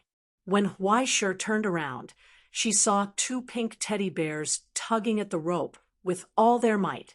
One of them was an old man with a pair of sunglasses and curly hair that was similar to the teddy bears. Huaisheng froze for a long time and couldn't react. Who is it? It's me, boss. It's me, Ojawara. The old man took off his sunglasses and combed his hair, revealing a familiar face. He was the old accountant from the paper group. Don't you recognize me? Yes, I'm Mr. Zhang. Zhang Ziyan smiled. It's not that I don't recognize you. It's just that I don't recognize you. Huaisheng couldn't believe it. Why are you dressed like this? If the people at the foot of the mountain see you, they'll laugh so hard. What's wrong with these two dogs? Why are they so ugly? Well, I'm retired, so I want to be more fashionable. Ojawara smiled embarrassedly. I stay at home every day and have nothing to do, so I brought a pet for my daughter. Retired? Huaisheng didn't understand and frowned instinctively. Why didn't he know? No, it has nothing to do with that. Boss, your arrangement is pretty good. I'm just not used to it. After thinking about it, I decided to retire. That's why I took my family to travel around the world and just came back. Oshia sighed. At my level, working as an accountant for Kyoto is already amazing. Times have changed so quickly, and I'm already so old. I don't even know how to use the new financial software. I can't get used to working in such a large corporation all of a sudden. Just as well, I've earned enough money. Boss, you've even given us some shares. Even if we squander away the rest of our lives, we'll have enough. Speaking of this, he was a little ashamed. Such a good opportunity was given to him, but he couldn't accept it. He really didn't know how to face Huaisheng. After confirming that no one was playing tricks, Huaisheng didn't think much of it. If you want to retire, then retire. You can't force it. Besides, you're old. Are you going to have a grandson soon? He asked curiously while walking with Ojawara. This is the second one, boss. Ojawara laughed. She's due this month. She's so busy at home. Instead, it's me, an idle person who's being despised for being useless. That's why I came out alone. Ha! Looks like I'm not the only one who's annoying. Huaisheng laughed and reached out to take a dog leash from Ojawara. He picked up the pink poodle and looked at it carefully. Needless to say, this little sheik was quite playful. Boss, where are you going? Are you going to negotiate? Ojawara asked curiously. Although I'm old, I can still pretend to be powerful. You? Forget it. Just don't make the other party laugh. Huaisheng glanced at the guy who was dressed like an Osaka auntie and shook his head. I'm so bored that I want to find something to do. In the end, it seems that no one wants to negotiate with me. Speaking of which, this place has really changed. I'm a little lost. Is this the way to the ramen shop we used to go to? No, you have to turn left in front. Ojawara patted his chest and looked like an old man with great ambition. Boss, since you have nothing to do, why don't you let me be a tour guide and show you around? Okay, but you have to go back and change your clothes first and put the dog down. Huaisher thought for a moment and said seriously, otherwise it'll be too awkward. Ojawara smiled bitterly and nodded. After following Ojawara home to rest for a while, the old man who had changed into sportswear excitedly carried his bag and was about to show Huaisher the brand new Danbo. Where are we going? Ojawara said, excitedly. Let's go to the Pazin shop I used to go to and try our luck first. How about that? Huaisher rolled his eyes and wanted to hit him. Did I give you money to let you gamble? Then he remembered that his boss wasn't interested in gambling. Ojawara laughed awkwardly. No gambling, no gambling. The pinball shop is owned by our family. I don't have to spend money there. That's enough. Huaisher was angry. Can't you learn from other old men and go fishing? You're already so old. Can't you learn a little? Ha, boss, you're right. Ojawara didn't feel embarrassed at all. He bowed and nodded. The people next to him looked at him in surprise and couldn't help but stay away from him. Hey, straighten up. Don't make people feel that I'm extorting you. Huaisher sighed and saw the construction site not far away. His footsteps paused slightly. Subway? This city has changed a lot. Chapter 9:20. Yes, the first phase of the project. From here to Taifu, there are a total of 6 stations. There are still plans for the second and third phases. Oshiya said, before I retired, I was also in charge of the project budget in this area. Now the scale of our Hawaii paper construction has increased several times, but we still don't have enough people. It's just a temporary prosperity. When the renovation and construction of the city is completed, it can be said to be tenable if it can maintain such a scale after leaving the internal environment. Huaisher shook his head and didn't take it seriously. Boss, you don't like it? Oshiya was puzzled. Yes, I don't like it. Huaisher walked in front. Why? You see, Danbo Hydro, Danbo Electric, Danbo Logistics, Hawaii Paper Construction, Hawaii Paper Commercial. Aren't they all one company? Huaisher sighed, helplessly. In the final analysis, the group is growing because Danbo is in a mess and has not yet been able to be self-sufficient.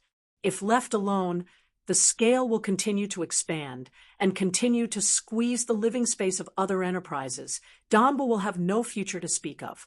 It could be foreseen that if this continued, no matter how good the starting point was at the beginning, under the continuous monopoly profits, it would sooner or later degenerate into a garbage enterprise that used the beast characteristics as an ATM. Moreover, I can't do everything in the world alone, right? The others have to, at least, give a little effort. Huaisher paused and said seriously, Oshiya, I can't rebuild Danbo alone. Boss, you still think so far ahead. However, if you weren't here, this city wouldn't be like this.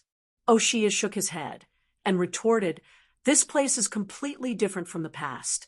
Is it? Huaisher said, it's just building a few houses. It can't be considered a merit. It is. Oshiya seriously retorted, I've lived here for 50 years. I know what the hell this place was like before. Even if the Alliance can maintain order, the Danbo of the past was not a place where children could run on the streets with a smile. He looked at the other side of the road.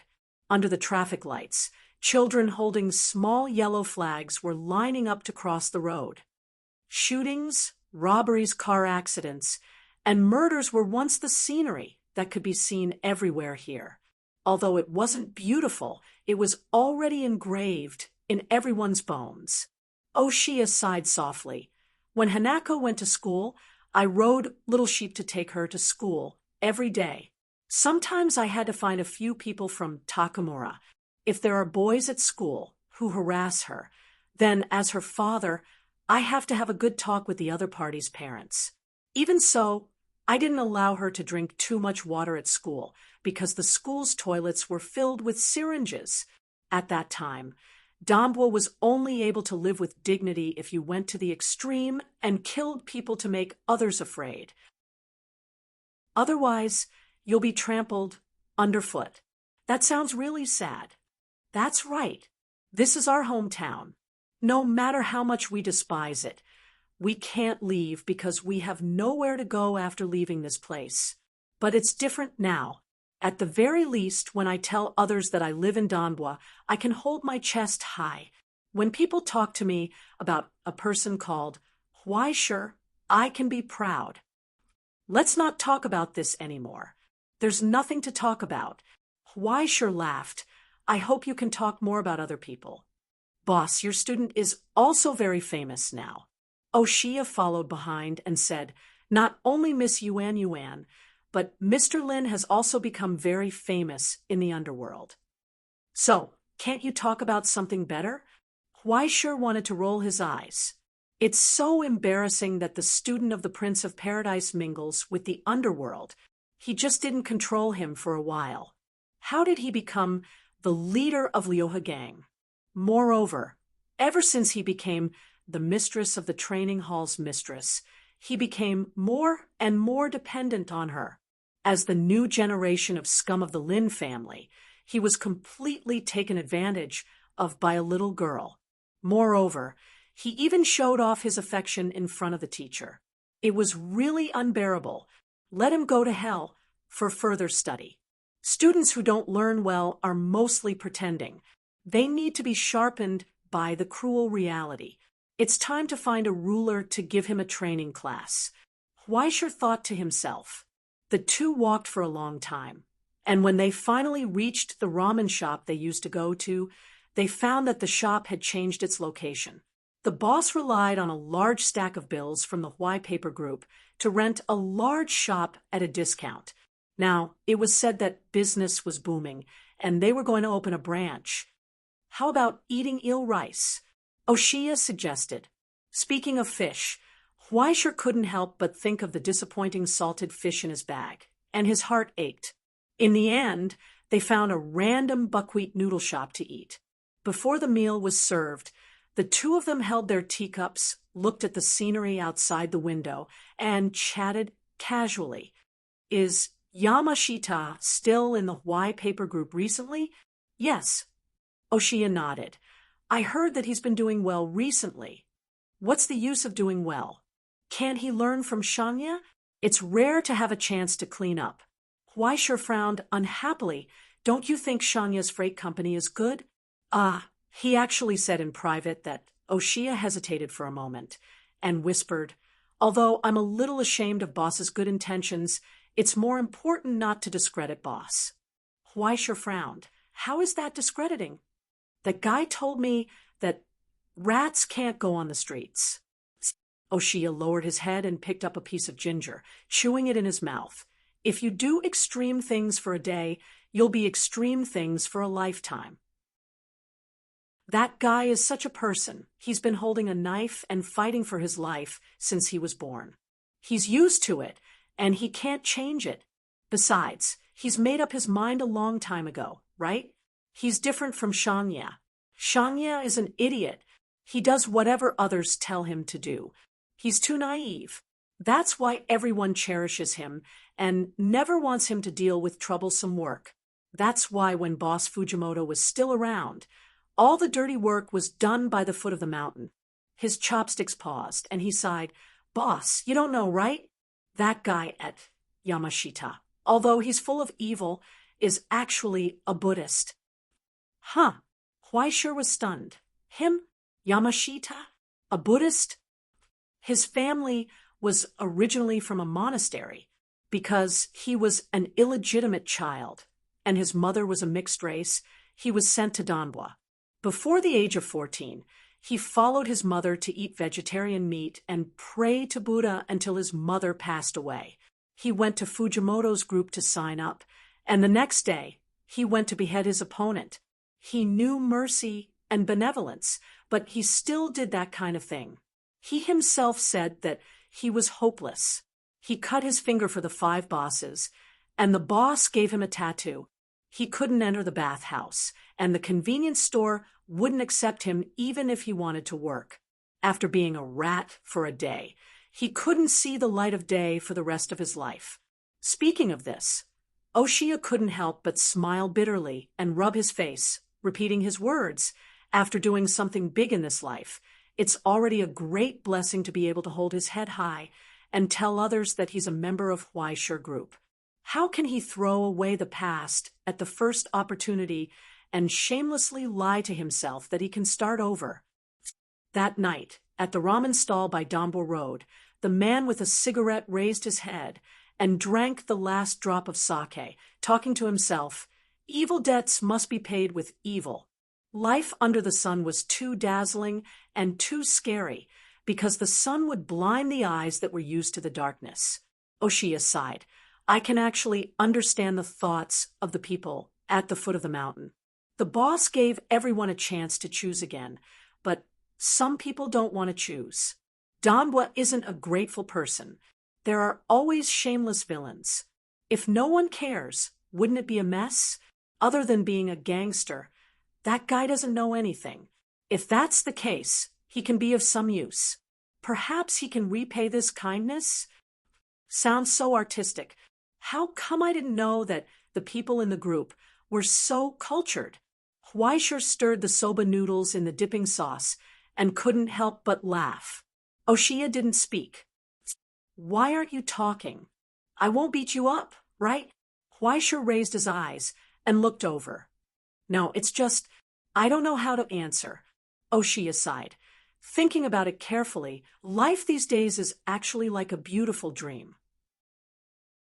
Sometimes when I wake up in the middle of the night and hear the sirens outside the window, I want to escape through the window. When I can't touch the gun under my pillow, I realize that everyone can live without a gun. Sometimes I even wonder if all this is a carousel lantern before I die. An illusion. Maybe the world is changing too fast, and everyone is not used to it. You will get used to it, Oshia. Huaishur said, eventually, today is different from yesterday, and tomorrow will be different from today. This is a natural change. The difference is whether it's good or bad. Boss, Oshia wanted to say something but stopped. Don't worry, I'm not angry. Huaishur shook his head. If I was really angry, I would have been angered to death by that guy in the cabin in the woods. If this is the choice of the people at the foot of the mountain, I won't stop them. I also believe that as long as he is still alive, he will do his best for Dambwa's future. Since he can calmly face the mistakes he has made, then he should do his best to repay them. This is good. His chopsticks paused for a moment, and he said softly, but don't talk about repaying evil debts and slandering others.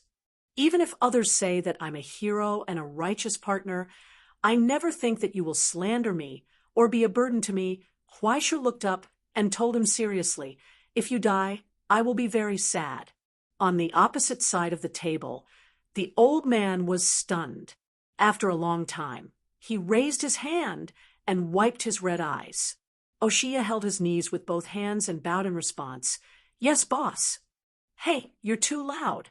You're disturbing my business. Huaishur glared at him, and the waiter serving the dishes next to him was so scared that he didn't dare to come close. Eat the noodles properly. Also, this meal is on you. I didn't bring money when I went out. Yes, boss. I told you to be quiet. Why are you crying? You're already so old. Miss, don't be afraid. My friend is acting in a play. Please bring him a pack of tissues. In short, the meal was a mess. Before the noodles were finished, the house finally returned to normal. At the foot of the mountain, someone ran out of nowhere and knelt outside the shop, crying and begging for forgiveness. Later, Shangye also ran over to add to the chaos. The whole street knew that the boss of the Huaiji group was patrolling the streets, and Huaishur was having a headache. In the end, they left in the car and didn't go shopping. The beautiful half a day's rest was ruined. Is there something wrong with the brains of you, Ingzhou people? I asked you to stay a little longer, but you made it seem like I asked you to commit seppuku. Can't you learn something? There's something wrong with you. When Huaishir returned to the Stone Marrow restaurant, it was almost dinner time. Then, when he saw the old bastard chatting with Feng Shu in the garden behind the fence, he almost jumped in fright. It felt like an unlucky day had come to an unlucky end. What the hell? What are you doing in my house? Huaishir was shocked and lost his voice. Of course it's a home visit. Huaishir classmate. The man who had rolled up his trousers and squatted by the flower bed, discussing his experience with Feng Shu, raised his head and took off the straw hat on his head, revealing a head of white hair. He raised his eyebrows proudly at the young man. Surprise!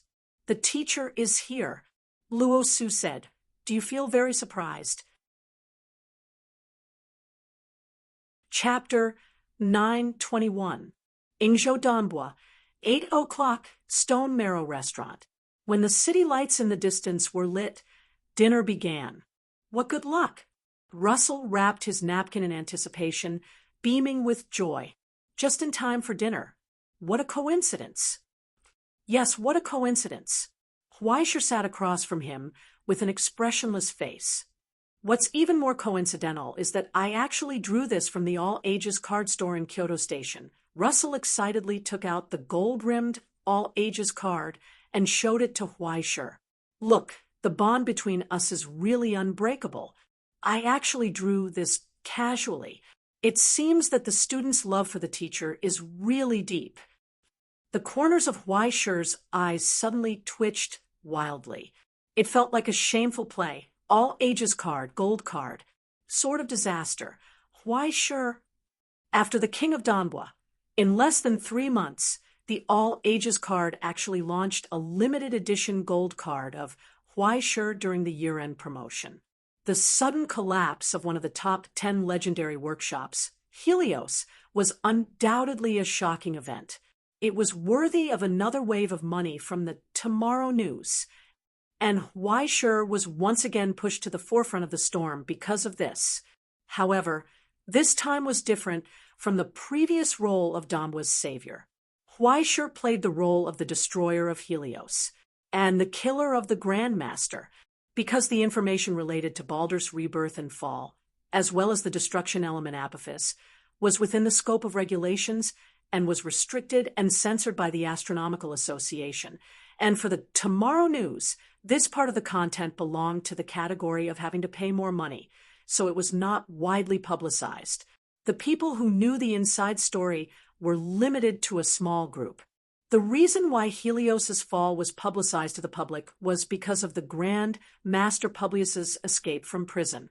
In order to prevent Publius from revealing his ulterior motives, the landers who received Helios's invitation acted out a heroic and emotional scene with the enemy. At the end of the story, with the sacrifice of Grandmaster Garland as the price, Huaishir personally defeated Publius, who had assimilated with Helios, completely putting an end to his scheme. Friendship, hard work, sacrifice, and victory. Those who didn't know would think that this was some hot-blooded manga. As for the title of Disaster Sword, it wasn't a compliment at all. In fact, it was a little derogatory. On one hand, it was because Huaishir might be the only person in the world who had killed a great grandmaster in the past 100 years. This was to show off his achievements. On the other hand, Tomorrow News felt that there was something wrong with this little brother, led by G.E., the chief editor of the news, whose ex-boyfriend had died not long ago, and with all kinds of black material provided by the henchman detective. They made a special issue about Huaishir since her debut. They also carefully listed Huaishir's experience after she became a sublimator. It was so detailed that it covered every step from Exine to Danbo. Then there was a problem. It was like the story of Tang Seng's 81 tribulations, and no one would believe it. But when they counted with their fingers, they found that How did this guy get into trouble wherever he went? After staying in Exine High for 17 years and just becoming a sublimator, Green Sun almost pulled out the boundary wedge of Exine High. The first mission he participated in was involved in the war between the Eastern Summer Genealogy and the Ranchers, and it even involved the Old Shanghai. He went to the high seas to retrieve a philosopher's stone, but the philosopher's stone exploded. He went to Jinling to participate in a rookie competition, but he was slaughtered by his senior sister in the rookie competition, and he almost killed his senior sister in the end. Did you think that was the end? As soon as the rookie competition in Jinling ended, he happily went to participate in someone's 100th birthday celebration. In the end, he lived to be 100 years old. After killing dozens of border hunters, he even sent his direct superior to him to jail. After that, things got out of hand. First, he blew up the perpetual motion furnace and rubbed the Ivy League on the ground. Then, he blew up the luxurious tourist train constellation at the border. Following that, he killed so many people in Donbua that even the tough-as-nails general could not withstand it and was sent to the trench prison. In the end, everyone thought that he would stop for a while, but after resting for 2 months, this guy came out again and killed another grandmaster to prepare for the new year. This was F** King, beyond the ordinary level of absurdity. Are you human? Along the way, everyone found that this prince who looked like he relied on his face to make a living, the specially recruited cowherd of the astronomy club, had a bloody debt on his hands. The number of people he killed was enough to circle the entire Danbo several times. He was even nominated for the King of Killers of the Year by the Hells Organization, the Human Exhibition Bureau. Incredible, incredible! The title of Disaster Sword really lived up to its name, and the Tomorrow's News called him a good guy. Not only was he notorious in the present realm, even his reputation in hell was about to rot. It was said that there were even several bounties on the blacklist of the Abyss Jesters. The Hell Workshop owners even took out an authoritative relic in exchange for Huaisher's dog head. This price made Huaisher envious, and he couldn't wait to throw himself into the trap. In addition, he had now enjoyed the treatment of other key figures and Stage 5 bosses in the Tomorrow's News. His daily whereabouts could already be sold for money, and there were quite a few people who bought it. The Ingzhou Looming Hall directly booked it for a year. It was said that as long as this guy dared to approach within a 5-kilometer radius of the Kokyo, the level 3 alarm would be sounded. For Huaisher, this was simply inexplicable. Why was there no poison in his blood? And he was still treated as a mobile source of pollution. Oh, if there's red, there's black. This is the price of fame. Russell sighed happily. Seeing the new generation surpass the old, I, as a teacher, am really honored. Wasn't that right? Now he really had a whole new level of respect for his students' ability to do work. Back then, when he was most arrogant on Helios, he only did one job before he left. Who would have thought that his student would pack the whole Helios back? This was F** King. Ridiculous. Although there was still Tongyi in the middle of the operation, Huaisher could get a blessing from the light god even if he didn't do anything. It was too ridiculous. And this relationship was so close that they were wearing the same pair of pants, almost to the extent of the incarnation of the human world, right? He pinched his chin, looked at Huaisher, and began to doubt from the bottom of his heart, could it be that this face is popular with both men and women? Is this the dark side of reinforcements? Love, love. The young people of the new era can't be underestimated. Huaisher felt goosebumps all over her body from the strange look in his eyes. Hey, what are you thinking about? Oh, I'm proud of my students' achievements. Eat, eat. The old man smiled elegantly, picked up the knife and fork, and tasted the steak in front of him. His eyes suddenly lit up. Oh, this taste is really great. As a teacher, I'm actually envious of my student. If it were other people, I might not be able to help but want to take them back. You really don't want to consider going to the ivory tower to teach some newcomers? Nowadays, all the chefs want to drug me. It's really outrageous. Feng Shu just smiled reservedly. For me, being able to take care of the young master is enough. I don't care about other things. If Mr. Russell likes it, please come and be my guest often. Then it's my fault for being presumptuous. I apologize. Russell sighed regretfully. Please give me another dessert. I need more pudding to make up for this loss. Please wait a moment. Feng Shu smiled, turned around, and left after handing over the pudding. Huaishi's eyes became dangerous. This old thing came to his house, ate his food, drank his wine, and still wanted to hook up with his family. Tonight, he was going to personally make a filial supper for teacher Russell. The kind that could be eaten with a smile in the netherworld. After dinner, Russell tilted his head and lit the cigar at the corner of his mouth. He lay on the sofa and sighed. Your house is really good, really good. I don't want to leave. Huaishi shook his head and picked up the teacup for the fourth time. After swirling it for a long time, he realized that it meant that it was not the right time. He put down the cold tea and sighed. So, why did you come to the Discovery Realm? If a guy like Huaishi was a moving source of pollution, then Russell, the principal of the Ivory Tower and a Level 5 Ascendant, was simply a human-shaped nuclear warhead. The moment he entered the Discovery Realm, he would appear on the Astronomical Society's observation list. In particular, his identity as the principal of the Ivory Tower represented one of the leaders of the last remnants of the Utopia. His every move would cause all kinds of waves and far-reaching effects. In the past few decades, the number of times Russell came to the Discovery Realm for non-official business, especially outside of London, could be counted on one hand. Now, it had been 9 years since he last stepped into the Discovery Realm without warning. Huaishi could guess with his heels that there were probably people looking at Huaishi's house with binoculars on the mountaintop outside of Dambwa Kingdom. With Huaishi, the current master of the realm, as the student of the king of Dambwa, it was too easy for Russell to do anything he wanted. It could be said that this old man was having a good time eating steak, drinking red wine, and smoking cigars here, but who knew how many people outside were working overtime because of this? It was likely that the looming hall was now in a meeting to urgently discuss why this world-famous educator had come, how to deal with it, and whether this was a new step in the Ivory Tower's strategic goal for the next stage. One of the master and disciple was full of blood debts, while the other was scheming and astute.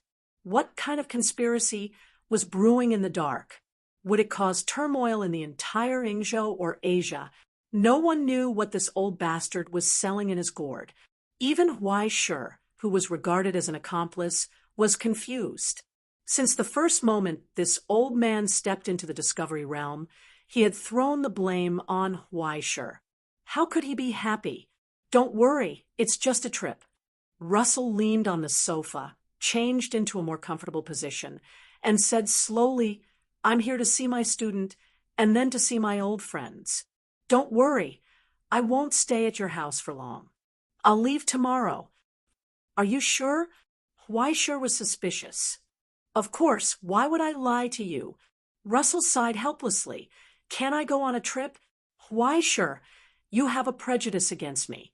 I don't think about how to persecute you every day.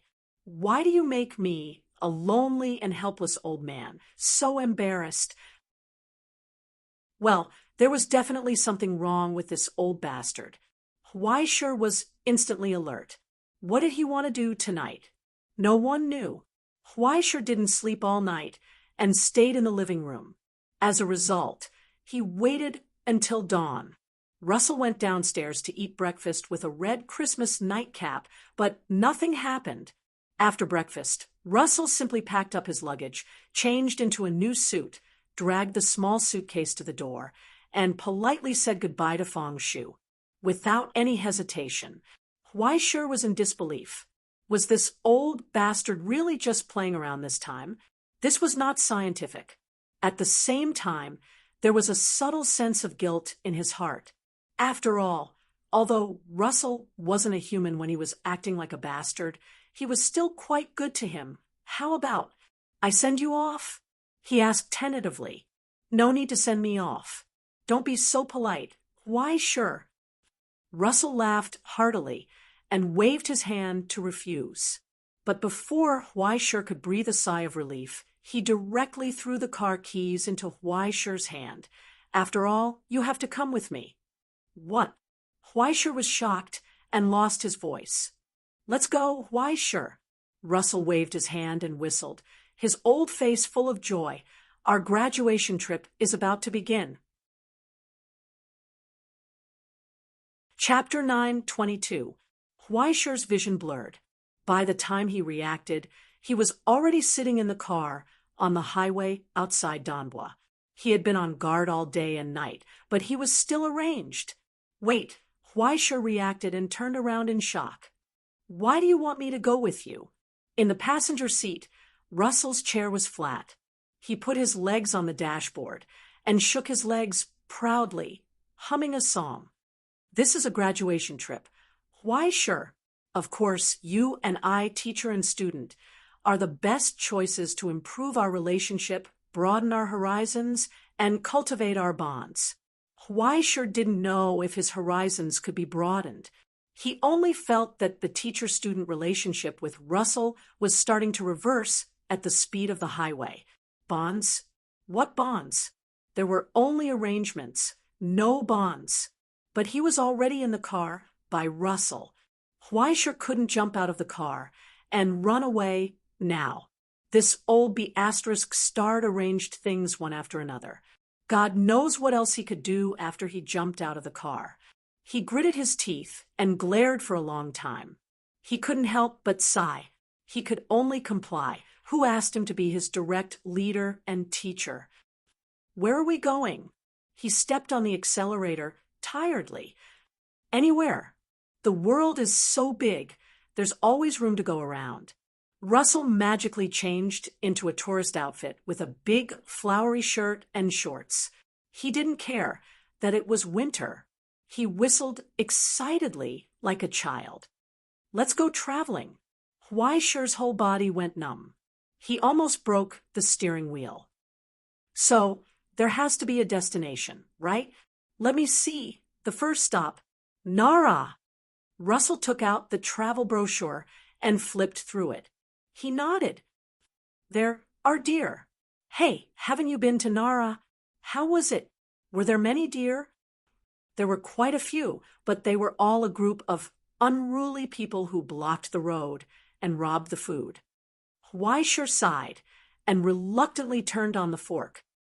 To be honest, I want to travel with a young lady more than to act in some sweet road movie with an old man. It's too good. You can bring your sister. You're welcome to bring your family. Before Russell could finish, he seemed to have thought of something. He patted his head and said, Ms. AI is a little busy, right? Ms. Gila has been busy lately. Fu is having a headache about his internship, and Ms. Luo prefers to camp alone. Oh, even Miss Tangi has been busy lately. It's okay, just bring your students along. I still like that little girl, Yuan.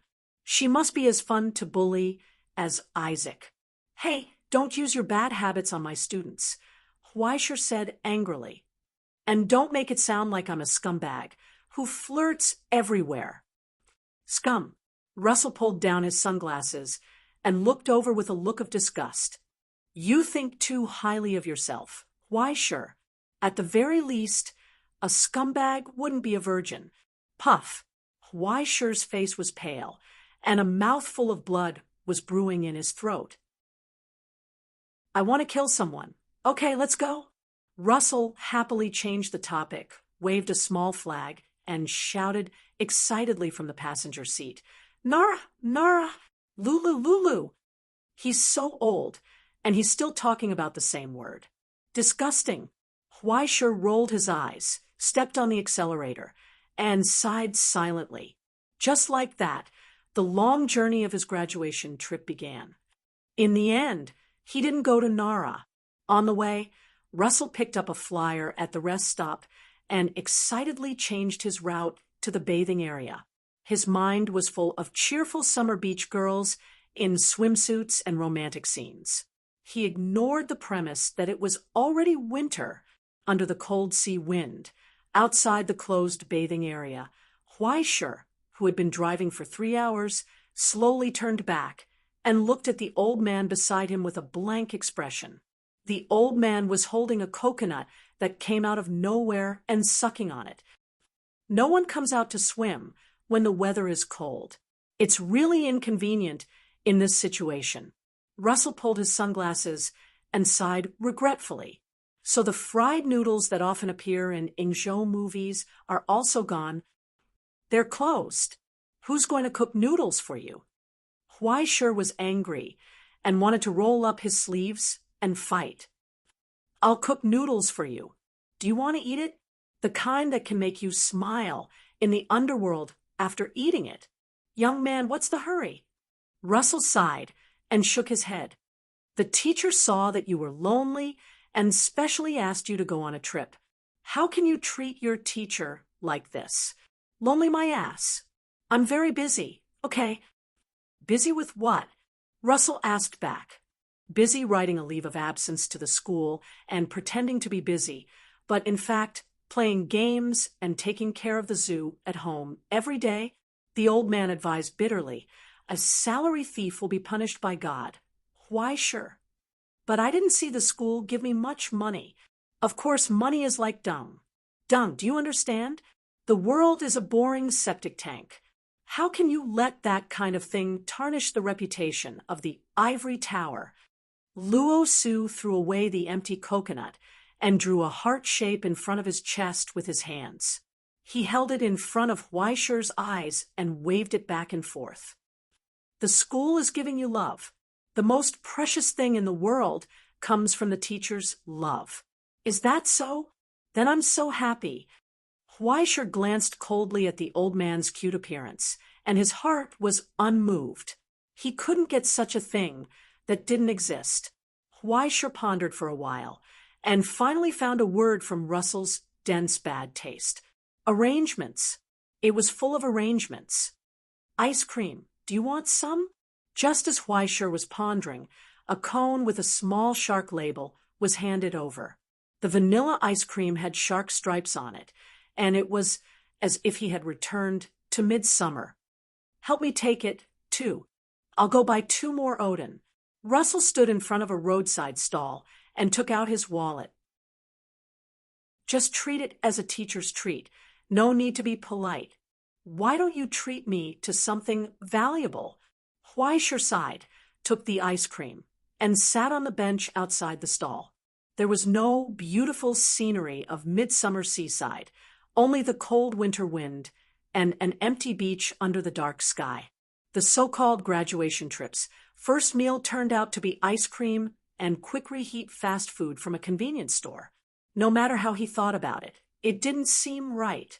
But Russell ate with relish and stared at the cars coming and going on the road. He couldn't help but sigh. It's a suitable road for a ride. He combed his hair that was fluttering in the sea breeze and looked in the direction of the end of the road. When I was young, the most romantic scene I could think of was wearing the most handsome motorcycle jacket, carrying the girl I loved, riding a motorcycle for 60 kilometers, and taking her to see the sea. Unfortunately, it's not romantic at all now. Motorcycles are not as popular as convertible sports cars, motorcycle jackets are not as high-end as Seville Street, and girls don't like the sea breeze and summer sun that can hurt their skin.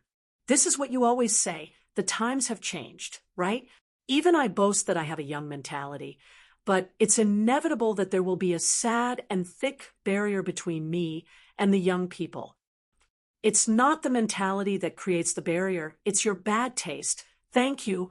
Weischer put the octopus ball in his mouth and replied with disdain, if you could be a little more human, you would be more popular than now. That won't do. There's no fun in life. Russell shook his head. In comparison, bad taste is more important, so I won't change this. Life is not easy, Weischer sighed. So, What are you doing? He asked helplessly. Can't you just tell me the plan? Why do you have to be so secretive? Well, you may not believe it, but I'm thinking. Russell thought for a moment and said, seriously, I'm thinking about how to fulfill my duty as a teacher. You, teacher? Duty? Huaisher was stunned for a long time and couldn't believe his ears. He wondered if this guy was telling a lame joke and if he should laugh along. Is April Fool's Day 4 months in advance? Or is this some kind of prank? Where are the cameras? I'm very serious. Huaisher, Russell emphasized solemnly. You see, as a well-known educator in the whole territory, I can't treat my students as tools like some black-hearted teachers and bosses, right?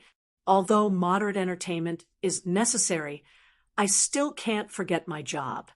I'm not afraid of you laughing at me, but I didn't even finish my own training course. This is the first time I'm teaching someone to become a recorder of the Book of Destiny. It's normal to make mistakes and accidents, so you have to be more tolerant of me. Then what did you think? Huaisher expressed his doubts from the bottom of his heart. I didn't think of anything, so I got nothing. Luo so answered frankly, without any concealment or shame. You see, I'm the engineer of souls, but your soul isn't under my control. It's crooked from the very beginning. Isn't it a little too late to start working on it now? I can't help you. You people in Dongsha often say, a teacher teaches and dissolves doubts. But the utopia is gone, and I have no way to teach you. I've lived a muddle-headed life, all my life, and I don't understand much. I can't solve your doubts. He paused for a moment and said seriously, so, after thinking about it, I can only think about what karma I can bestow on you. Huaisher was dumbfounded. He couldn't understand this magical logic. Hey, karma is a profession's karma, okay? It's more or less the same karma. For a sublimator, especially for a sublimator like you, there's no difference. Russell looked back and said meaningfully, what kind of path you want to take, what kind of results you will get, and what kind of sins you will have are actually destined from the beginning. He said, it's just that I'm not sure if you're ready to accept all of this. Once again, he was looked at like that. Huaisher paused for a moment. Under Russell's scrutiny, he finally felt the long-lost pressure and uneasiness. As a veteran persecutor, he felt a familiar sign. Huaisher suddenly understood and trembled with anger. You're going to arrange something for me again, aren't you? Unfortunately, no. Russell shrugged and drank the cheap coffee in the cup. Only this time, I didn't arrange anything for you. Huaisher. This is a graduation trip. Huaisher. The important thing is to experience society and increase your knowledge. How can you work overtime during a trip? And you should learn to not be moved by other people's expectations or orders and make your own choices. He threw the finished food into the trash can, patted Huaisher's shoulder, and stood up. But before that, let's continue our happy trip to visit relatives and friends. Hurry up. After all, time is short.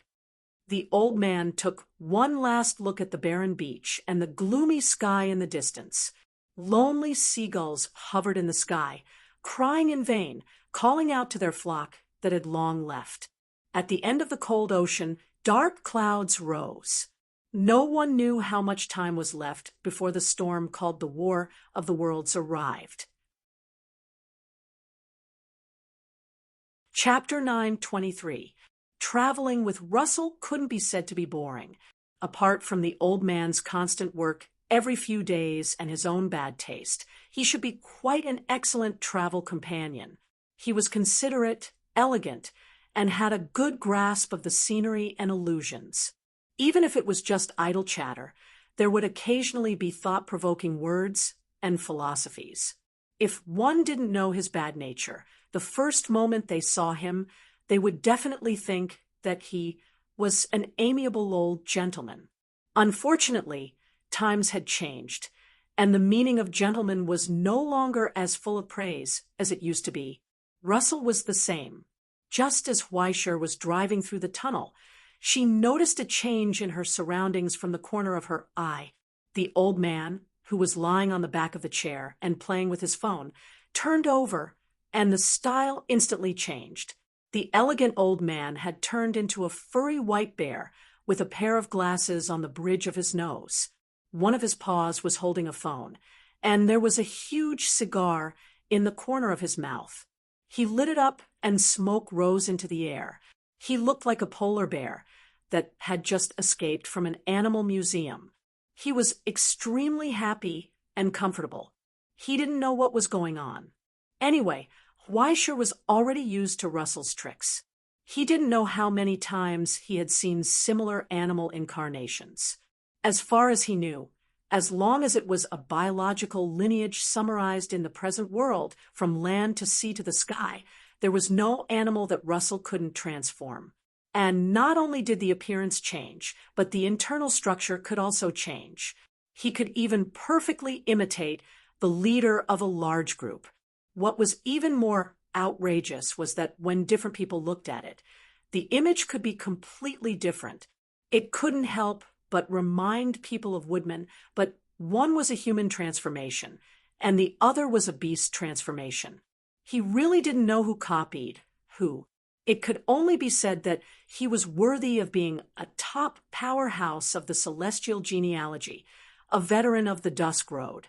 If the vice principal hadn't told him before, he would never have imagined that Russell's stigmata was actually the caretaker of the world tree, the guardian of the spring, the legendary wisdom giant of the Vanir gods, Mimir. Now it seemed that he could see Mimir's annoying demeanor from him. No wonder Odin beheaded Mimir later in the myth.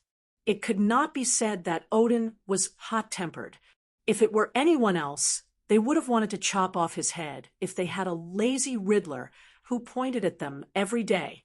At this moment, facing Russell's sudden demonic behavior, Weischer calmly glanced at him. His heart did not waver at all. He only asked, "Why aren't you human again?" This is called character design. You don't understand. Russell excitedly took a selfie with his camera. His bare paw was actually in the shape of a V, looking charmingly naive. The rarer something is, the more valuable it is. We have to be innovative. Moreover, there have been too many similar personas lately, making me feel very awkward. I even have to be careful with what I say, and I have to think through every sentence carefully. What if I accidentally plagiarize? It's fine if you say that I plagiarized, but if others think that I have no creativity and plagiarized to such a standard, wouldn't it be embarrassing? What the hell are you talking about? Weischer couldn't help but want to roll his eyes. It's a long story. Anyway, you can just treat it as an old man pouring out his grievances. He paused for a moment, suddenly patted his head, and excitedly suggested, "Why don't we go back and reorganize the ivory tower and turn it into a company? I don't have to call you principal, but president. Wouldn't that be more impressive and domineering?" That's enough. Weischer was too lazy to bother with him. He did not know what was wrong with him. Can't you do something serious when you have time? Can't you sleep if you don't do something serious? Don't disturb the driver. No, I want it. White Bear in the passenger seat put away his phone, yawned, and suddenly asked, "Speaking of which, you should know about the War of the Worlds, right?" Weischer was stunned for a moment, unable to react. Fortunately, there were no cars on the road now. Otherwise, it would be bad if they hit someone. "Why are you suddenly talking about this?" he asked. "I have heard about it many times. It should be a battle between the present realm and hell, right?" Well, there is no problem with understanding it like that, although it is a little shallow. Let me explain it to you in detail. Russell seemed to have finally remembered his duty as a teacher. He crossed his two bare paws and crossed his legs, intending to take advantage of the boring time on the road to make up for the students. Unfortunately, what he was going to make up for was not harmless advanced mathematics and English, but more dangerous and ferocious secrets. You should have seen the world model made by the Astronomy Society, right? The basic teaching material of the ascendant. You mean the thing that looks like an iceberg in the sea? Huaisher patted his head and remembered. The model was quite exquisite, showing the relationship between the present realm and hell in a simple and straightforward manner. It was like an iceberg floating in the sea. The iceberg was the surface, and below the surface of the sea, the part of the ice that was in contact with the sea and the floating ice fragments around it was the border, and the endless dark sea was the existence of hell. Changed to a new version? Our model at that time was still an island. Forget it, it doesn't matter. Although the nature is not accurate, the relative relationship is almost like this. Russell raised his bare paw and drew on the foggy glass. In a nutshell, the present realm is where we live, the border is the defense line and dam transformed by the fallen debris, and hell is a dead wilderness. As long as the relationship between the three is correct, it doesn't matter how you interpret it. However, just like the increase of entropy that scholars say and the conservation of miracles that alchemists believe in, although this world has a lot of chaos and ambiguity, only death is fixed and inescapable whether it is humans, gods, or this world. It's just that the lifespan of the world is much longer than you can imagine. Let me think. The last time the Doomsday clock was calculated, 500,000 years. That sounds a bit far. Huaisher said, when a person is just born, who can understand death? Russell said, indifferently, the dead world sinks and sinks into hell, and a new world sprouts and is born from the remains. This may be the cycle of the world. Of course, there will be all kinds of messy things in the middle. Maybe many years later, we can still meet in hell, but this has nothing to do with our topic.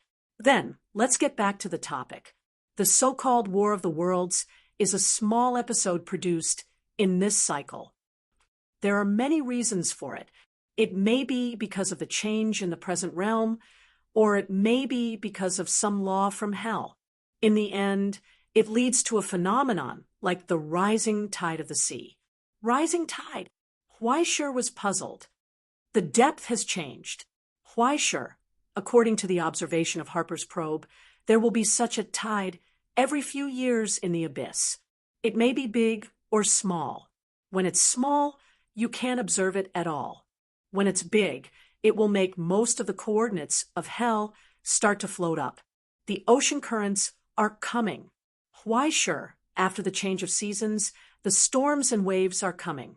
If left alone, the present realm will also be drowned by the tides under the push of the storm.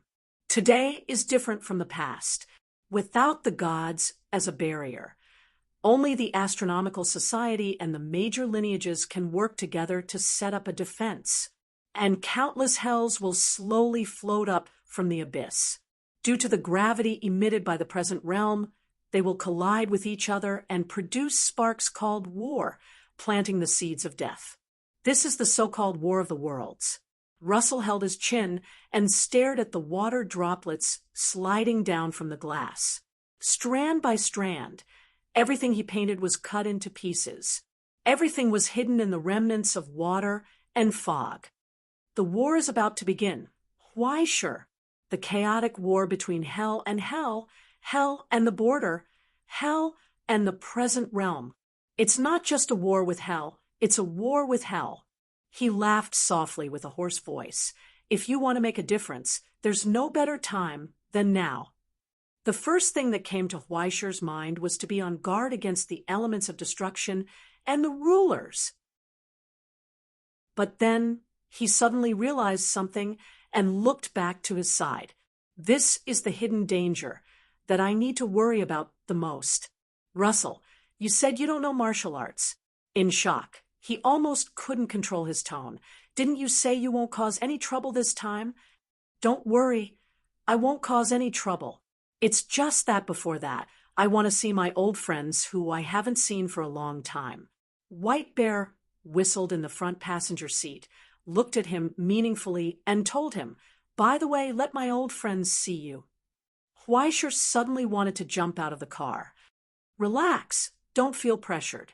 Russell narrowed his eyes and patted him on the shoulder with his thick and soft paws. You're just an excuse. Look, it's just like the children in Dongsha who are good at their studies and pull them out to show their uncles and aunties during the holidays. They sing songs, dance, memorize Latin, and perform talents. Don't be shy and don't be afraid. Whether your uncles and aunties are happy or not doesn't depend on you. No one cares if your performance is good or not. But no matter what, Daddy loves you. Get lost. Huaisher glared at him. This old bastard was still taking advantage of him. He pondered for a moment and finally sorted out his thoughts. Finally, he understood. You want to take advantage of this opportunity to use me as a signboard and reconnect the remnants of the Republic? You're not a signboard yet. Why, sure, it's still too early. Russell was amused. Besides, it's just a class reunion. Why do you make it sound like a rebellion? A group of old men and women in their 70s and 80s holding a sunset glow fellowship party can't be illegal, right? Huaisher didn't say anything. He drove in silence. He only opened the window, lit a cigarette, and took 2 deep puffs. He wanted to jump out of the car, but it was too late. This was the saddest thing in the world. From the beginning, he shouldn't have believed that this old bastard Russell would have any good medicine in his calabash. This old thing actually wanted to take advantage of the War of the Worlds to rebuild the celestial genealogy. In the silence, no one spoke. Only the gentle melody from the radio floated in the cold air. Accompanied by the old man's vague humming, the jazz melody flew out of the window and dissipated in the wind with the smoke. Only the snowflakes fluttered from the sky and slowly fell. The outline of a city appeared in the distance. Their first stop, Nara, had arrived. Chapter 9:24. Winter in Nara was not the peak tourist season. With the arrival of the heavy snow, there were fewer and fewer people on the streets. Only cars passed by silently, and the sound of snow breaking was covered by the sound of loudspeakers. While resting at the gas station, Huaisher bought 2 bottles of water from the convenience store. Russell, on the other hand, was not afraid of the heavy snow. He sat on a chair at the intersection and smoked a cigar. He still looked like a polar bear, and it was very harmonious. However, he did not know what it was to others, but it did not cause any commotion at all. Here, the tea you wanted. Huaisher handed over the tea and unfolded the tourist map that was given to him for free. He identified the signs and directions on the map. Where are you going to meet your old friend? I don't know. After all, we haven't contacted each other for so many years. I only know that she is in Nara, and I don't know anything else. Russell shook his head. Hey, what should I do? I can't go to the municipal government and ask them to broadcast a missing person notice through the city's loudspeakers, right? Huaisher was amused by the scene. Little friend from the ivory tower, your friend Russell is waiting for you at the municipal government. He also brought the guillotine king of Jinling with him. He wants to perform for you. Something like this. Hey, you should be more respectful to your elders. Why, sure. She is old enough to be your grandmother. Russell casually threw the cigar into the grass and patted the white fur on his body. You don't have to look for her. I know where she is, the place with the most animals. Just follow me. As he spoke, the white bear stood up and swaggered forward along the road. He walked straight into Nara Park. Huaisher rubbed her eyes in disbelief. She wasn't surprised by Russell's ability to find people, but a polar bear running into Nara Park in broad daylight, where a herd of deer were kept. This scene was too fantastical, and she didn't know what to say. Perhaps it was because of the sudden heavy snow. The tourists in Nara Park ran to the coffee shop to keep warm. For a moment, The park was empty. Huaisher followed behind Russell, wandering aimlessly. He became more and more curious. By the way, who are you looking for? Let me think. She was pretty much the prettiest girl in the class back then. Russell pinched his chin and laughed. During the 4 phases of training, Yangzi was the most dazzling girl in the basic course. Many people would steal glances at her during class. Back then, she would often tie her hair in a ponytail, and a small mole would be exposed at the back of her neck. Hey, can you stop talking about your campus romance? Huaisher couldn't stand it anymore. This is a person's appreciation of beauty, okay? Besides, I had a girlfriend at that time. Russell turned around and glanced at Huaisher contemptuously. 2. Huaisher held back a mouthful of blood, not knowing how to respond. However, he suddenly remembered that this polar bear's neck seemed to be the type that had never been chopped before. His hands were itching. You guys haven't contacted each other at all these years? Huaisher asked. Utopia is so big. I can't possibly have everyone's phone number, right? Besides, at that time, my mind was full of how to become the scribe of the Book of Destiny, so I didn't care much about the others. Later on, I didn't have the time to care about them. Russell sighed. When Heavenly State fell, she happened to be in charge of a research project in the modern realm and wasn't injured. However, her teacher and parents had passed away. It was said that she later recuperated in the psychological measurement room of the Survival Institute for a period of time. I really don't know how she's doing after so many years. He paused for a moment, turned around, and solemnly instructed, when you see her later, remember to be more respectful. She has a bad temper. She used to be the best bionics and mechanical biology scholar in Utopia, and she was also the one who liked to fight the most among the scholars. If she gets serious, you might not be able to beat her. That exaggerated? Huaisher was dumbfounded. Russell didn't say anything. After walking forward for a while, he suddenly stopped. He looked into the distance. In the fluttering snowflakes, the figure with her back facing them was squatting on the ground, examining an injured doe and changing the splint for its bones. Unexpectedly, she didn't look old. Instead, she was unexpectedly young. She looked like she was only in her 20s and was full of wisdom. She gently stroked the doe's neck, causing the restless doe to lie on the ground, and let her do whatever she wanted. Wait for me here, Russell ordered in a low voice. He left Huaisher where he was and walked forward alone. He wasn't in a hurry to disturb her. Instead, he stared at the figure for a long time, quietly waiting for her to finish her work. He was full of patience. When her work came to an end, she turned around and looked at the guest behind her, as if she hadn't expected Russell's arrival. She was stunned for a moment. She raised her eyebrows and looked distant. What's the matter, sir? Long time no see, Yangzi. Russell sighed softly. How have you been? I'm sorry, sir. After a short silence, the woman in front of Russell slowly shook her head. You might have mistaken me for someone else. It's been so many years, but you're still exactly the same as before. How can I mistake you for someone else? But we're all so old. We can't still hold grudges over the past, right? Russell sighed. I'm here this time to discuss something important with you. I don't know what you're talking about. She coldly picked up the medicine box. If you want to find someone, you can go to the broadcasting room.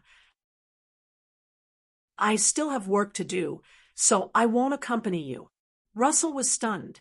He didn't expect that after so many years, she would be so cold when they met again. He subconsciously stopped her.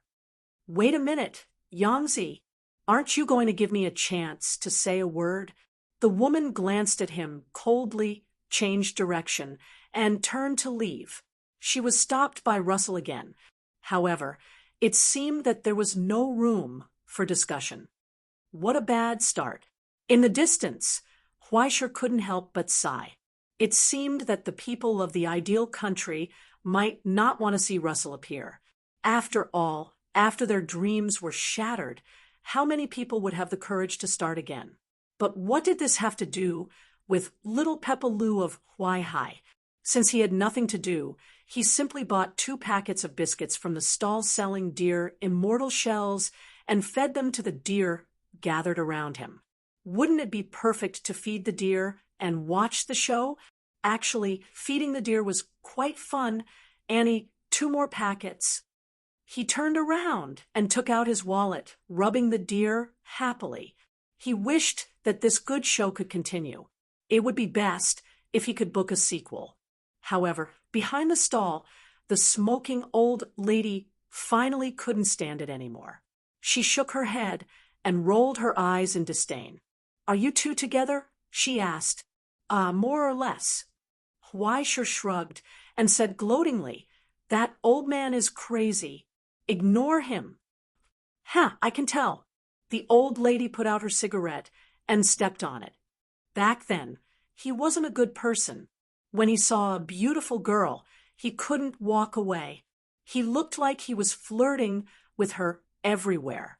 He's quite compatible with you, as expected of a master and disciple. What? Huaisher was stunned. He seemed to have sensed that something was wrong.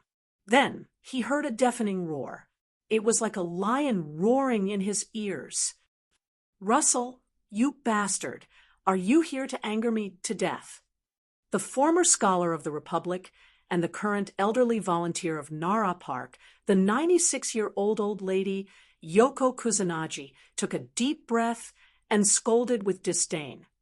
"You're already so old, yet you're still holding on to the little girl and refusing to let go. How much more embarrassing are you going to be before you stop?" In the silence, Huaisher's smile froze on the spot.